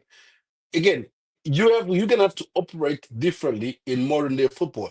Newcastle has the richest owners. They can't spend. They're operating with their hands tied behind the back. You have to get creative in this thing, and I believe we've done that, and I believe we've managed to achieve that. And I think with a couple additions and these teams growing all together, imagine the Caicedo and the Enzo and the Palmer being 25, and then you're bringing in the next crop of young talent that you've scouted from all around Europe to now learn from the Enzo and the Caicedo and the Cole Palmer and the Jackson, and it just becomes a conveyor belt over and over again. And we sustain long dominance. We won't need to spend a lot of money going forward anymore. And so I believe in the project. That's how I see it. And again, if I'm wrong, so be it. But that's how I see it. I think we're gonna be one of the I teams get to it. And dominate. I, and, I res- and I respect your point of view 100%, man, regardless of if we agree or not. So you said quite a lot in terms of, yes, best sporting director in the league. So in terms of our squad building, you're happy with our squad building the past 2-3 years? Yeah, in for the large part. Again, I don't seek perfection. I don't think that we're gonna, cover every, cover every hole in every transfer window. Like January, let's solve every single problem we have. Summer, let's address every single problem we have. I think in slowly but surely, I think we are building a team, we are building a spine, and we see now our goalkeeper below par, our center back are below par. Now it's about addressing that part of the spine. We're gonna, we need a striker now to address that part of the spine. The midfield and Palmer in the 10, that part of the spine is squared away. It's just a matter of getting the center back, an improved and upgraded center back pairing, a better striker that can help Jackson or compete with Jackson and offer better box presence, and a goal scoring left winger that we can pair up in our attack. And so I'm looking forward to what this play. Again, when this project started, I said I see where we're going. I'm willing to take 2 or 3 years of pain for 5 or 10 years of dominance. And this is throughout the period of, it's a growing pains, but I'm looking forward to the 5 or 10 years plus of dominance that we're gonna have. And again, it's hard for people to see, and I get it. It's not for everyone. Not everyone can see it because we're coming on off the back of the Roman era, where you're like, we were 10th last season, we win the league next season. That's that's the way it is. No, Still, I need next season the league. So is there anything that you disagree with that clearly the directors have done lately that you're like, I would have not done so, or I could have done this way. I'm not happy with how they done XYZ. Yeah. No, yes, I wouldn't have hired Poch. They didn't hire Potter, did they? I wouldn't have sacked Tuchel, especially not for Potter. I got the reason behind why they did it, but again, that at that time Tuchel was still so the law for him was still too too much. He hadn't burned any bridges with us yet for him to be like, okay, let's be okay with him moving. I wouldn't have sacked Tuchel, and I would have hired. I think the managerial selection up until Moresca, I think, is what I have questioned. And so far, I think Poch has set us back a season, even if not two. And if we're up to me, I think that they fumbled the bag. They should have stuck to the guns of a young manager, because we were linked to Xavi Alonso and Vincent Company and all these managers, and this fan was like, no, you would have taken Vincent Company over Poch, absolutely. Okay, yeah, cool. So this is bad. So you think they got it right with Maresca? They finally got the managerial thing right. I think so. I think Moresca has. I think he has the charisma. He has the know-how, and I think he has the composure. And I don't like using this word. I think he has the aura to be. I knew it was coming. You guys are all the same, man. I think he's the aura, and then he's been part of winning. I mean, he was part of winning the treble, bro. Like you are winning managers. He's been part of the winning culture at Man City for a while. So, let's give him a chance, and I believe in him. Man. I believe he knows what he knows what it takes to take us forward. So, I'm in here. I'm in here for the long haul, not for a short time, but a long time. So then, what if we don't win in 3 years' time? We have a company sitting here, and then yes, you then still haven't won. Yes. What do we do? That I think there has to be some sort of consequence, though. No, again, if we haven't won in 3 years, then we'll come in and revisit this conversation. Then it's like, okay, then we assess. Maybe I got this project wrong. Maybe I misunderstood it. Maybe everybody has been right that it sucks. Yes, I will hold up my hand. Now, if we win in 3 years, then what are you gonna do? Are you gonna succumb and say, well, we protested if we win a Champions League, I already said it. If we win a Champions League, I'll publicly apologize. No, if we win the Prem in the next 3 years, before Arsenal, if we win the Premier for Arsenal, you're not gonna say our project is It's Arsenal though. You get it's yeah. Arsenal. Okay, all right. If just say if we win the league in the next 3 years, that would be in the next 3 years would be 2028. 2028. That's 6 years into them, man. Like them taking over the club. Exactly. And how That's long 11 had it years been? without a league title. How long had it been under Roman since we won the league? 5 years. Yeah. You need to realize they have won nothing. It took Liverpool ownership 10 years to win one. Right? And that's under Roman's first season he won. Roman won a league title in his first again, Roman is one of one. If everybody was Roman wouldn't be that special. Roman is special because he's one of one. Roman doesn't exist. He will never be back. Yeah. How do you feel about people criticizing Roman and Marina's final years, the last couple of years? No, from 2017. I think again, it's fair. Again, as I said, we can be all grown up and appreciate what they did for the club, but we can also be honest that the final years, even though we won the Champions League, he had not been. They weren't impressive. Bakayoko, Drinkwater, Zappacosta, and Werner, Havertz, Lukaku, Saul Niguez over Tchouaméni. Again, we had been left to. It wasn't impressive. We weren't, as you said, we weren't buying world-class players anymore under them. We're buying just the, some dude we see, Bakayoko because we saw him shine in Monaco for half a season. Let's go get him. Lukaku because we have the nostalgia of Drogba. Let's go get him, even though he never was a fit for a Tuchel system. Like, when I got Havertz and Timo Werner because they were decent in the Bundesliga for one season, and Ziyech and Pulisic and all that. It wasn't great, and at the end we let Christensen go on a free, Rudiger go on a free, and N'Golo Kante, we didn't renew his contract, and he left on a free as well. And we gave Kepa a 7-year deal. It wasn't great. Let's be honest. You've come a long way, Charles, man. Big ups, bro. But yeah, literally, no. There's so much there that I disagree with. Firstly, you said, we signed Bakayoko because of a good season, 1.5 season in the French league. Majority of these players that we've signed are all novices that are built of hype. Like, let's be honest here. You could say the same thing for signing Cole Palmer. But again, I believe what we have now is based off of. It's not just based on an eye test, or let's just see. Because he was good, let's go buy him. We got data. Yeah, we see who will fit into the system, who will fit into the culture.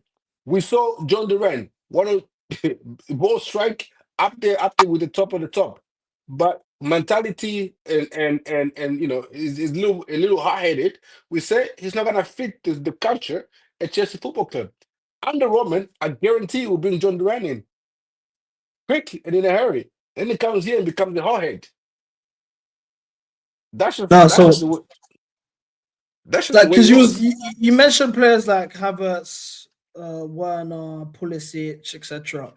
That crop of players is better. They're a better squad than we have currently right now. Do you not agree? No. That 2021 Champions League team, that squad. 2021 Champions League wasn't best in our attack. I mean, 2020 we won 2021 Champions League because we had N'Golo Kante and no other team did. Okay, so in terms of we're gonna go position by position, yeah. Yeah. I think Jackson's a better player than Havertz. I'll say that. I'll concede that one. I think Werner's better than Neto. The Neto we've seen so far this season, Werner's better than Neto. It's hard to say it. You lied yourself. Pulisic is better than Noni. Pulisic is better than Noni. Are you talking about the Milan Pulisic or the Chelsea Pulisic? Chelsea Pulisic is better than Noni.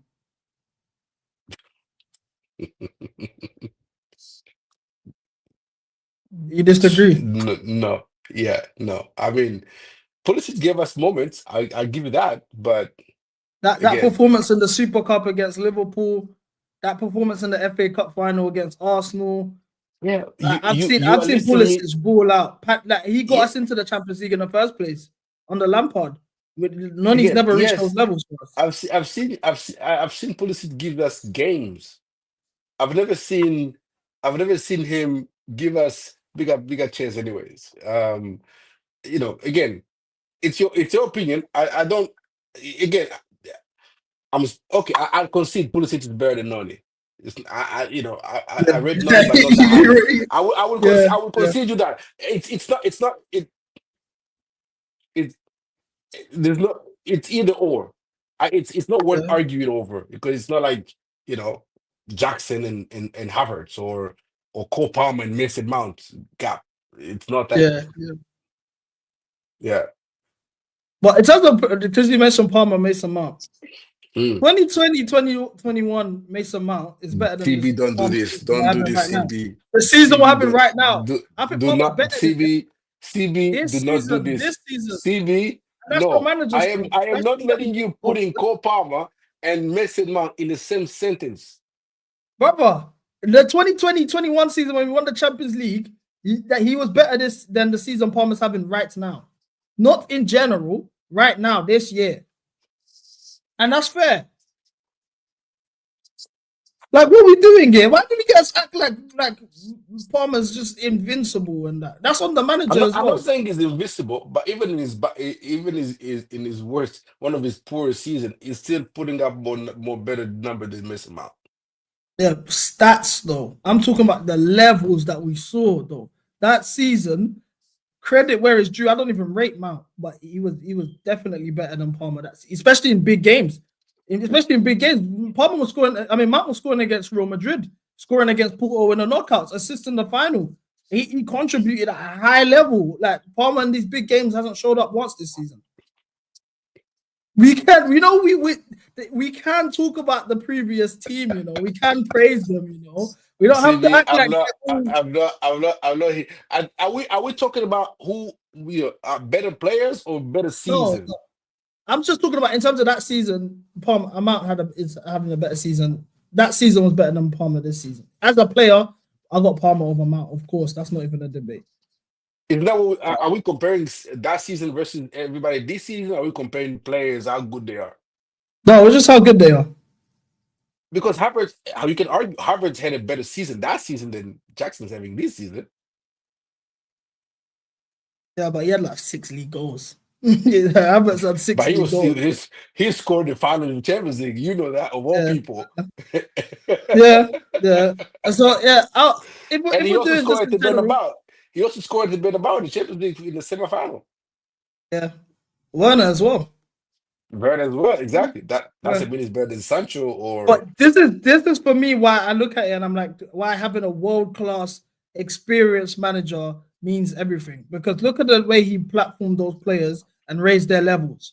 That's something that I haven't seen this manager do. If anything, I think he's regressed a lot of players in terms of raising their levels to the point where they're dunking on Real Madrid and the Bernabeu, and they're in certain conversations they have no business being in, but because of the levels the manager put them in.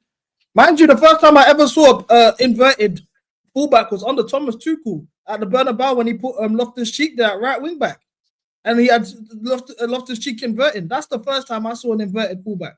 And once again, those levels. No, I don't know. Tuchel again. Tuchel in knockout competition, absolutely probably the best. There's not two managers I would take in world football over Tuchel in a knockout competition. Probably Mourinho and Tuchel are the two best that I've seen in knockout competitions. And Carlo's up there as well. But bro, to do the revisionism and try to say, I'm sure you're gonna say Cucurella, is not as good as Chilwell either, or Listen. Oh Yeah. no, I forgot you're a Chilwell guy. Oh I'm a no, Chilwell guy. I love Chilwell. I forgot you're a Chile dude. I love Chilwell. Yeah, all right. Pick up I Chilwell, forgot you man. But no, meant Chilwell. so literally though, it just in general, I think Mendy is better than Robert Sanchez. Just as I don't care what seasons. I know he's made his mistakes too. I think Mendy is better than Robert Sanchez. I think Rudiger, Christensen, and Thiago Silva is a better backline than Tosin, Colwell, Fofana, Chalobah. 100% agree That's with that. the right backs, Reece James, obviously is a better version of himself back then, injuries. The midfield, I'll take Kante, Jorginho over Caicedo.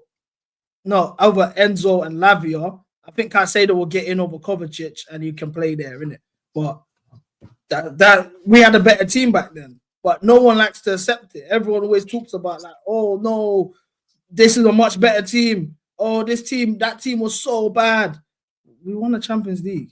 That argument is flawed because it's either that team is so bad and the manager was so good, or this team is way better and the manager's dog shit because they're not winning.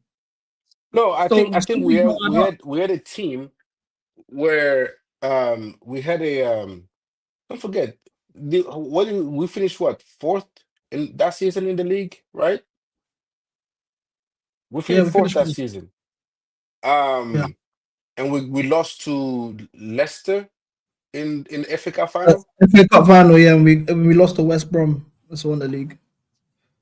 We lost to West Brom 5-2, 5-3 or something. Again, we can debate this. That team was full of players who were in their prime and had the right amount of experience. The Kante, Jorginho, and Kovacic was an experienced midfield. The Thiago Silva, Rudiger, and Christopher was still, was not as experienced, but he had Rudiger and Thiago Silva. Aspi was there, deputizing for either the center back or for Reece James when needed. And so you had all that, and then you have Giroud coming off the bench, the striker position and giving us the 1-0 win against Atletico Madrid.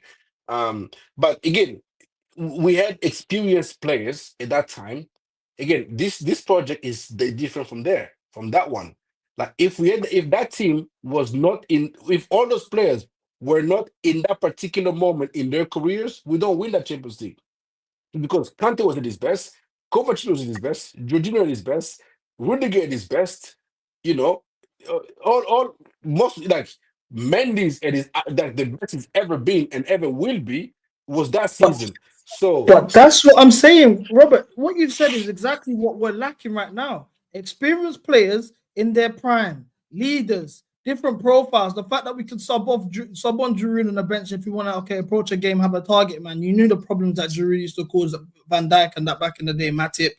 It was the target man. We had different options. We had wingers that can go in behind, wingers that can cut in and put a cross in. All of these things we're lacking now. A solid defense, a spine, experience, leaders, mentality, prime players. That's why we're not winning. You've just highlighted. No, that is not we're not winning currently. I believe our project is so much so that all these players are gonna grow together and will acquire that experience all together. They're all gonna be in their prime all together. Well, potential isn't linear. Players' potential is never linear. You would expect a player, I know you're 22 right now, and data suggests that you're on 20 league goals. So by the time you're 27, you might break the goal record. Football doesn't work like that. We've seen it so many times. The likes of I mentioned Mario Götze earlier in the stream today. Look at what he became. Look at the likes of Alexander Pato and Kirkic Bojan. All of these wonder kids that we watched and thought.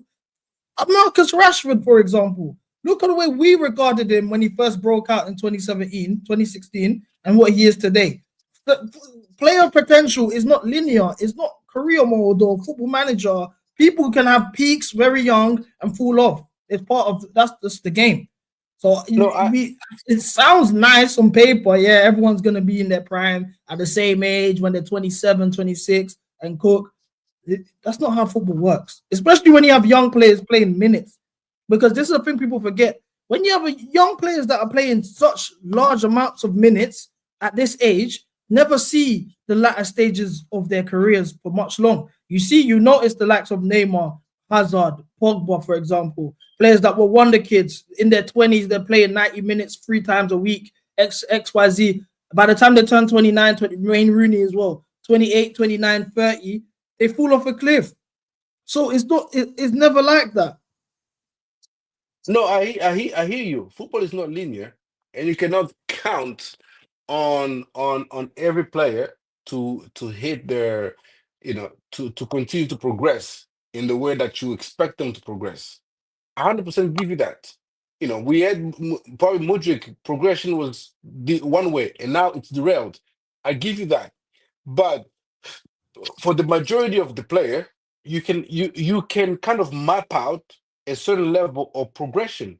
Like and people keep telling me you need to go and get experience. Yes, you need to go get experience. You need to go buy experience.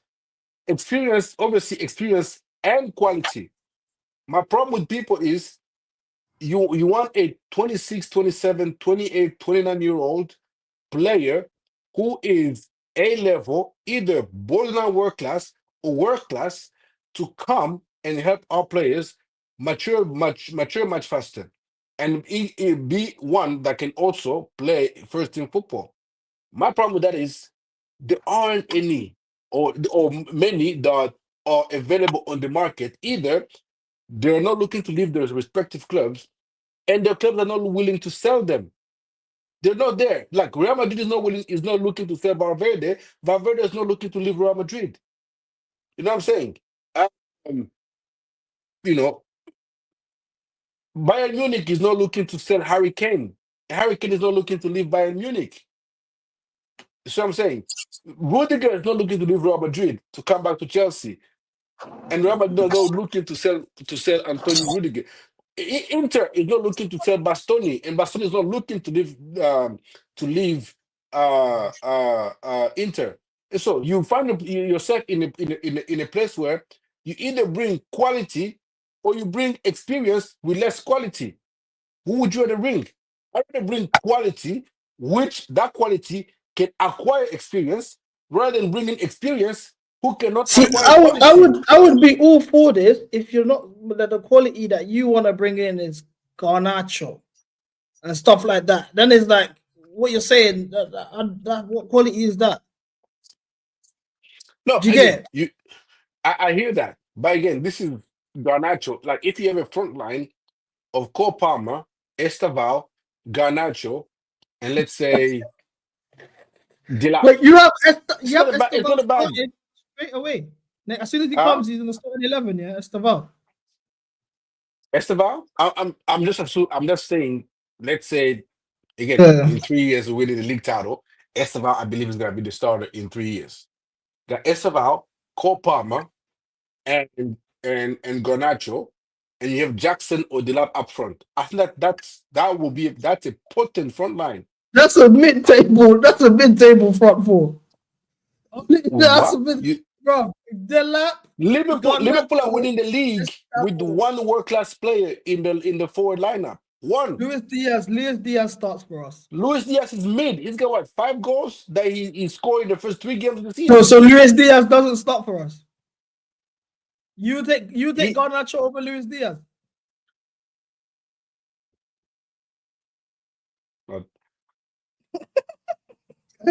I know you wouldn't.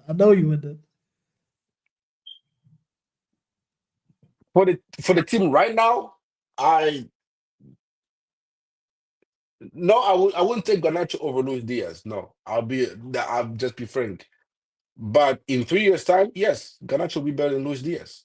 Luis Diaz is what, on the verge of hitting 30? Man, I'm serious. Robert, man. I don't understand this, man. Like, I don't understand.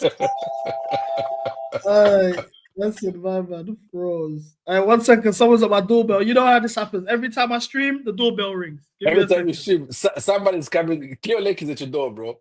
You gotta pay up. Oh, nah, it's killing me. It's killing me, man. It's killing me. Um, All right, no, I can't lie. send So in send an terms of FC. Estavio, when he comes in, Mm. what should we expect from his first season? Because you have a lot of high hopes. You've mentioned him quite a lot. Not much. This is why I actually you're gonna kill me for this. This is why I don't. Yeah, I'm even struggling to say the words. This is why I don't think Europa League is such the worst thing in the world, because you have players that like Esteval and Santos and Kenji Paez who can play in that competition, which is a lesser competition, and develop easier and much faster. But again, So you're, you're this you're admitting that they're not the level. So the players we've brought in, these young talented players, are not the level that is required. So we need them to be in the lower tier of European football in order for us to. no, but we talk about the like. Do I think if Esteval came into the Prem now, he will bang 100%. I have no doubt.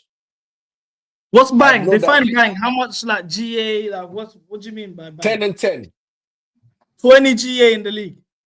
per season, no Whoa. doubt. I come back to you. I Yeah, hope so as well. I hope so as well. I'll be honest. Because I want the way he's regarded, once again, I've only just started watching Brazilian League lately since Neymar's gone back to Santos. But I'm not really that familiar with him. Obviously, just as a Brazilian man myself, I don't know if you know I'm Brazilian. no, I So didn't. like I know you I root for Congolese. Brazil. I know you Yeah, I'm Brazil. Congolese. Yeah, you know Ronaldinho is Congolese, right? Roberto Carlos. Yeah. R9 is Congolese. Yeah, man. Yeah. So I always rooted for Brazil, just from the 2006 World Cup. So all my favorite players have always been Brazilian. Neymar, Yeah. XYZ. So seeing Estava, when we signed him, he hadn't debuted for Brazil yet.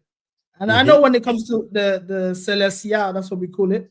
They come in very early and bring them in and integrate them into the team. And he hadn't been made his debut. So I was like, oh, are we sure this is who we think he is? As well as that, the way he gets the reception he receives, I'm expecting Eden Hazard's first season, 12-13. He was also in the Europa League, mind you. Um, and he got his GA. I can't lie, he got his GA. He instantly showed, okay, he's good enough. By his second season, he won Young Player of the Year. By his third season, he won the league and Player of the Year. So, and that aligns with your timeline of winning the league in 3 years as well. So, Yeah, Edna Hazard had been playing in Europe in France for a number of years. So this is a yeah. kid that's gonna be coming into a new continent, a new culture, new language, everything new, and you expect him to acclimate just as fast as Edna Hazard did. It's unrealistic. Like I've seen him. I mean, it's not like you don't get a selection in Brazilian national team just because you're 17. No, as a matter of fact, you gotta be good enough to get there. And so the fact that I watched him against Uruguay in was he Copa? No, it wasn't. It wasn't. He wasn't in the Copa America, no. It wasn't the It Copa. It might was be in the the World Cup qualification. qualifier, yeah. World Cup qualifiers. Yes, you're right. World Cup qualifiers against Uruguay, and he got subbed on. Brazil, I think Brazil was losing. He got subbed on, and bro, every attack started going through him. Every attack was going through him, and they had the likes of Vini and Rafinha on the pitch, and they were going to the kid to create something. That's how that showed you. Like the first time I saw him, which was what, um, which was about a year ago. The first thing I saw about him was like his work rate is incredible. He didn't have the greatest game, on the ball, but the movement he was making, the run, the tracking back he was doing, I was like, this kid is different. And since that the games I've watched him again on the ball, bro, he's just different gravy. His ball striking, he can score. His movement in the box are incredible. The way he passes the ball and follows it up with the run, it's not like Sancho passes and then stands still. It's like those not my type of wingers. I like wingers that pass and then follow their pass with a run. And so I think it's gonna be special. I truly believe it's gonna be special. Same as Kenji Paez and the Andrew Santos. I think we got a crop of great talent that you should be looking forward to. Yeah, I have two questions. One of them got just asked for me. Yeah. Is he better than Yamal or Arsenal's new boy? I think they mean Ranieri. Are we putting him on that? Is Cleo Wanyeri is not better than Yamal yet. No, he's not better than Yamal. Clear on Ranieri. I think he can reach Yamal levels though. Yeah, he's better than Yamal. Yeah, no, he's better than Yamal. No, sorry, he's better than Yamal. Wanyeri. No, he's better than Wanyeri. He's not better than Yamal yet. No, I believe he can reach that level. I wanted to ask, okay, so we've got Kendrick Paez playing in his best position, if I'm not mistaken, is the 10, but he's a right winger, correct? Yeah. And then we've got Paez coming in, who he said himself his best position is the 10, and he's a right winger. Yeah. We have Farmer, whose best position is the 10 and can play right wing. How is this going to work with the likes of Noni Madueke and Neto, who are also right wingers? We still have Felix and Nkunku on the books. How do we do this on a squad building standpoint? I believe Felix and Nkunku probably leaves this summer. I believe that. Obviously, Nkunku almost did in Jan. And I think Esteval would play on the right as a right winger. We'll have we'll rotate between him and Neto and maybe Nani as well. And then in the middle you have Palmer and Kenji Paez as the Palmer is the starting 10, Kenji as the deputy to him there. And I think, we're gonna play a lot of games, especially if you're in the Champions League next season. You're gonna play a lot of games, bro. With the Club World Cup and all that, there's gonna be plenty of games to go around for everybody. So if we have 3 left right wingers, I'm not even stressed. Man City have how many? They got Doku, they got Grealish, they got who was the guy over there on the left hand side? Savinho, on the left hand side. They don't really have much left wingers. Yeah, Mamouche can play there now, but Mamouche can play there. How many 10s they got? They got Foden, they got KDB, they got Marmouche now. All of them can play the number 10. That's what I'm saying. So, Real Madrid, how many wingers? If you count the wingers in Real Madrid, you got Mbappe, Vinicius, and Rodrigo, all left wingers. They're all quality. Put them on the pitch at the same time, bro. They will figure it out. First, they're saying, please have this man at the end of the season. I'm gonna have him back regularly. Richard, I don't hide, bro. If you know anything about me, I don't hide. You've been my favorite guest. I'll be honest with you. No, thank you. I'm honored, man. Big up the chat. Big up the chat. Big up, man. I even had you way longer than you were supposed to, but I love the conversation, man. I'll do this more regularly, man. Definitely. Yeah, I said I couldn't miss this. I said Robert. Sorry, not Richard. Forgive me. Sorry, man. I was reading. Over here it's very early in the morning, so I was like, I got to show off my man CB because my Congolese brother. Man. My Congolese younger brother. I got to show off for you. Guys don't know Robert's Congolese. You know what I found out? Robert's Congolese changed everything for me. You see my approach. Like, look at my approach, guys. I disagree with everything he said today, and I'm just smiling. Like, this is Tonton. I can't. You get me? No call. Yeah. So I'm just nothing agreeing. Yeah, you're right. I'm just gonna let time do its job. Hopefully, I hope you're correct about everything. I hope you're 100% spot on. And I hope you're wrong about everything. Yeah, we need that. Facts. We need that, man. This is exactly what clearly Clear Lake have done their job perfectly with you. They've literally made you into the new. This is exactly what they want our fans to represent moving forward. I need them to start paying me now because I can't be taking all this heat from everybody, and then I don't get a penny. Yeah, I you need need to check. I need my brown envelope quickly. You need to check. You need to check. I You need to to come check. on YouTube regularly, man. Before you know it, they will find you. Yeah, no, big up, man. Thank you. Thanks for having me. It's been a No pleasure. problem, It's been a man. pleasure. No, 100%. I'm gonna Yeah, reach out to you and we can do this again sometime, man. Big up. no doubt. Anytime, man. Anytime. Let's do this. Let's do this more often. All right, love, brother. I'm gonna drop you down. Yeah, have a good day, man. All right, man. You too. Big up. Guys, smash the like button, and if on the way out as well, make sure you follow Robert's Twitter page. Let me put it up on the screen for you guys to follow him. Yeah. I'm telling you, this guy is a legend. Man, show some love to CB, man. Hit the like button, follow, subscribe and share the video and all that. All Bro, that you stuff. need a YouTube channel, man. You need a YouTube channel. No, I'm just a positive Chelsea Football Club fan. There's No, no Chelsea fan like you on the internet. nah, man. I know. I got too many. Yeah, I got kids that keep me busy way too much. So I don't know if I got time for YouTube, bro. I got two boys that keep me busy more than I need to. So I don't know if I can make the commitment for YouTube. Yeah, literally, I'll put his at right here on below.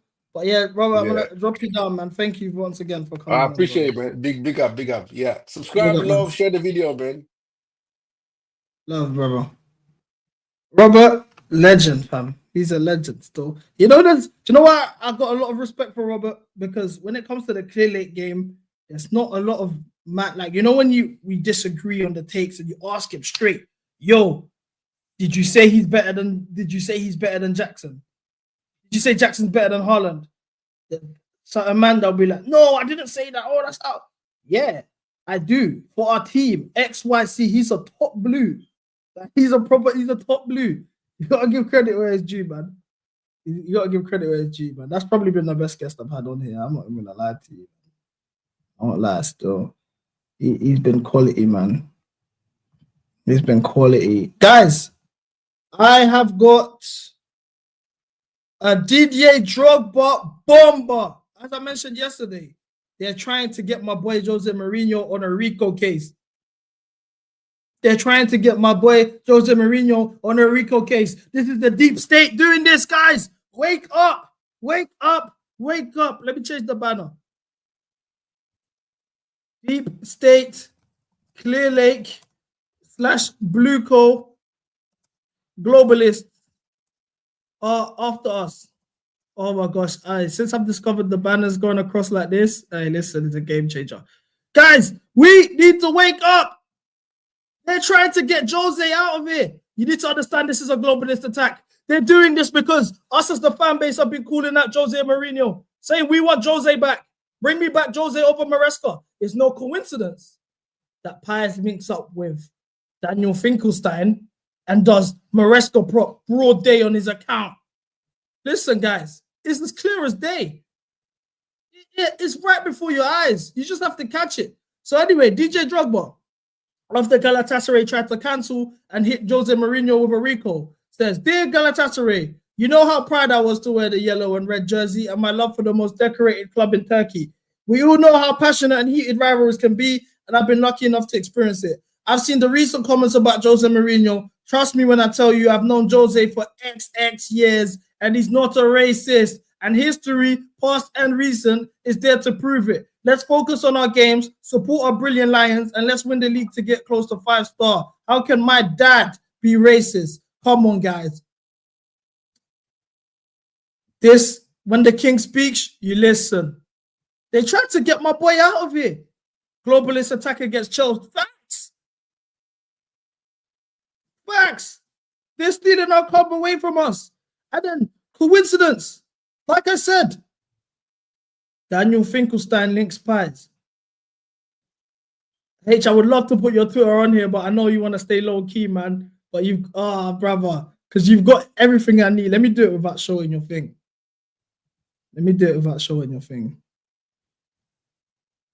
Here, brother. Daniel Finkelstein links pies.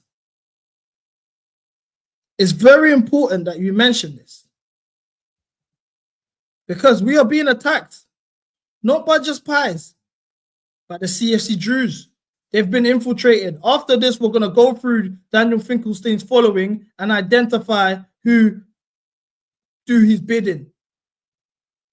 Oh my gosh, man. Why are my tweets just... This is why I bookmark stuff and send stuff to myself, man. Here we go. Here we go. Is my screen showing? No. Pies links Daniel Finkelstein, says he has a meeting with the board about the protest. Mind you, the protest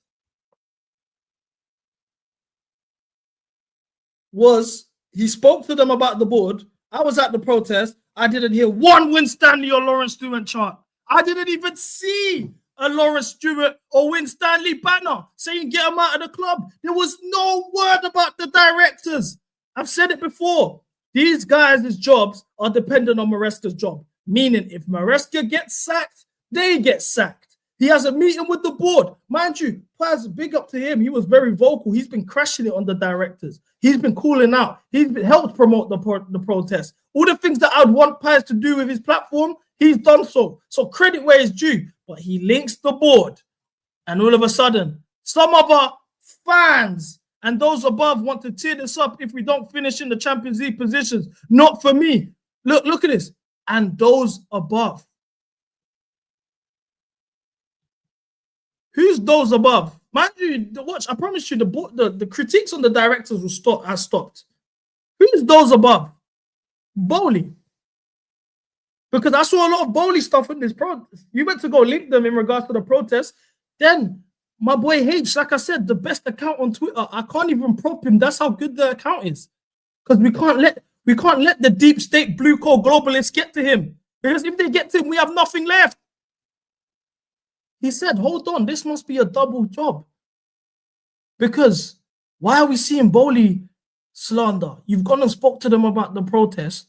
We're not seeing nothing about those directors. Explain it to me, man said the Steins. He didn't even attend the protest. Guys, they're trying to steal our club right before our eyes. It doesn't even stop there. It doesn't even stop there. Because, like I say, a lot of these accounts audition now for these guys. Before you know it, I got Robert on the channel because before you know it, Robert's going to be gone. They're going to get to Robert. And if Robert, because Robert don't want to do the YouTube thing. If Robert made YouTube, my God. Oh, my God. They'll send him all the free merch. They'll give him exclusive interviews with Bastavio himself. They might fly him to Brazil. They'll pull all the stops for him. Because that's exactly what they need. Look at this. CFC Drew. How many times have I put CFC Drew on the screen? We're aware of him. I have to hide H's account. A director of Chelsea now follows me. This is pretty cool, you know. Shout out Danny the Fink. As always, beyond thankful. Never satisfied. We keep going. Yo, guys, he just followed him. If you're twerking like this for a follow, what are you doing for a DM? What are you doing for an exclusive ticket? What are you doing for a free kit? This is what you guys need to realize. The board are taking our fans' voices and making them follow them. We can't fall for this. So we're going to go on Danny the Fink Twitter page, and we're going to see who he follows, because who he follows is very important in understanding and identifying the criminals. Look at CSC Drew, for example, knowing he gets followed now. It says, rough night for those who decided to protest. How are they supposed to be negative for interactions? How would they point score? Do you think people protested for interactions? Yeah, Robert needs a mod. I'm going to mod him. Bear with me. I'm doing so many things at once. To mod, I have to be on YouTube. I'm looking at the StreamYard screen because I'm sharing my screen. So bear with me. So that's Daniel Finkelstein, Times columnist, conservative peer, director Chelsea FC, dad of three, author of Hitler, Stalin, Mom and Dad. In other words, author of Win Stanley, Lawrence Stewart. Quite openly Jewish. Big up to the Jews. Let's go through this following, because it's very important to identify the criminals. Who's Archie Standing? We're gonna go on all of these lots pages and see that what type of stuff they spew. Here we go. Pin tweet. Chelsea released new kit, not good enough for no sponsor. Chelsea clear up Deadwood, not good enough. Chelsea signed Jackson, not good enough. Chelsea discussing Caicedo deal with no leagues, not good enough, too slow. So he's already a propaganda merchant. He's a prop merchant. We've already identified. That's number one. We're going to go through all of them. I'm assuming these guys are just journalists. Another Chelsea one. Big up Rob. If that's the Rob I think it is. Because there's one journalist that tried to sue me. Oh my gosh, this is the journalist that tried to sue me. Oh my gosh. Because I've been doing the Lord's work. I know the people who do their bidding.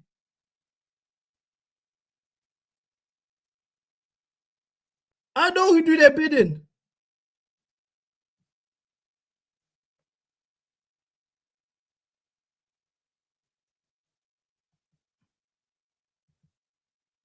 These guys are double agents. They're attacking us. Nathan Gislin, I don't even have to click on his page. We Are the Shed. I'm surprised if We Are the Shed. Let's see what We Are the Shed are saying. No tweets.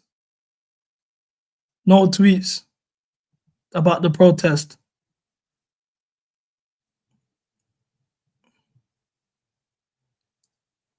Bare fake ITKs. This is Simon Phillips. You know who Simon Phillips was? He was the guy that crashed Stevie on TalkSport. Big up Stevie, proper Chelsea. He actually put together the protest. Mark Worrell, don't know who that is.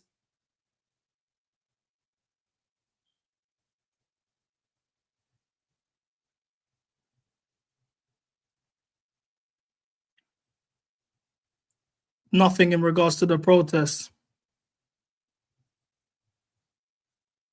Just prop. Just prop. Guys that are just happy. This person follows me. American sports fan. Big up the Yanks. Salute. Okay, he's crashing cold war. Standards. Blue cold prop. Look at him. Blue cold prop. I think they're even trying to get onto us.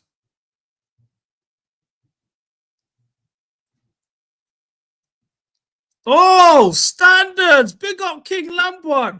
He's got the Danny Fink follow and he's still crashing it with the repost. You just got to follow back. See? Because this is the thing. There we go. Live and direct. Live and direct. Am I surprised?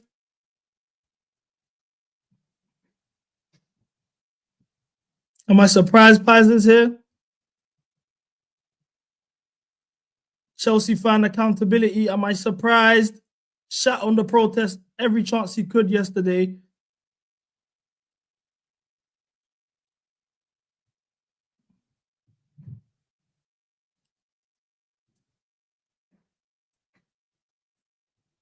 Look at this.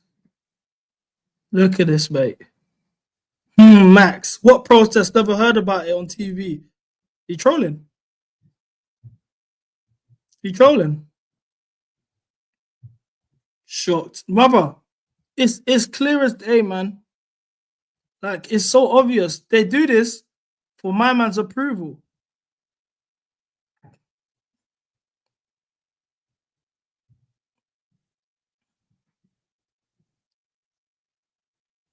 Man, once you identify who the criminals are, it's easy to see through it. That's the thing.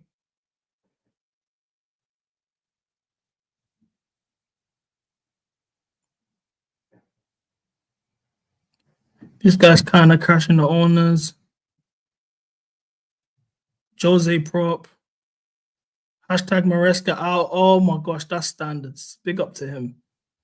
It's like, this is what I like to see. You get the Danny Fink follow, stop twerking for it.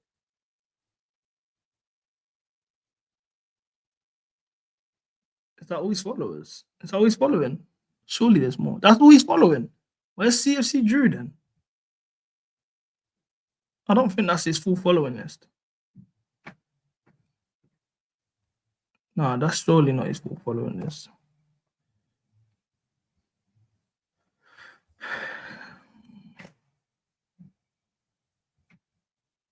Oh, it's not letting me see the rest. Oh, mate. Oh, you haven't heard about the protest? Well, mad. He probably is there, but I can't see it on here. I can probably see it on my laptop. I mean, on my phone. On the laptop, it won't show me.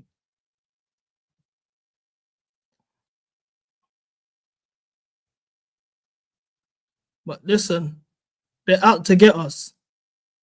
I've literally gone out my way to just bookmark a bunch of Alex Jones videos because that's the only way I react to them from now on. That's the only way I react to these men right now. God, these people are so evil. MS, you son of a bitch. You piece of shit. That's how you don't get monetized.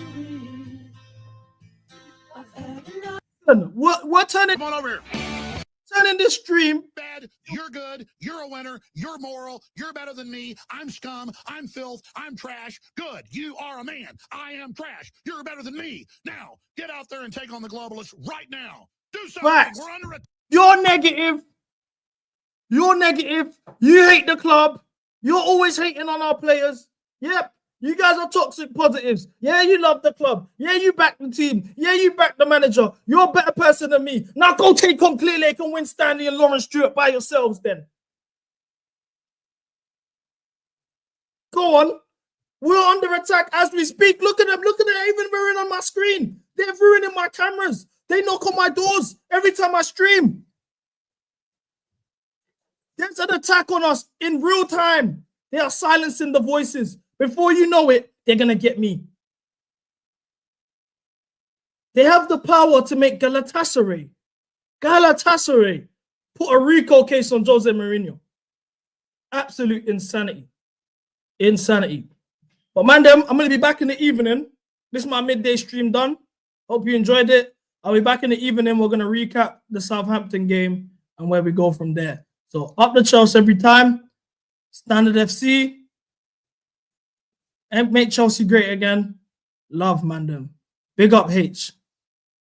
Can't lie, I'm gonna have to put post notifications on your page, man. Salute, man.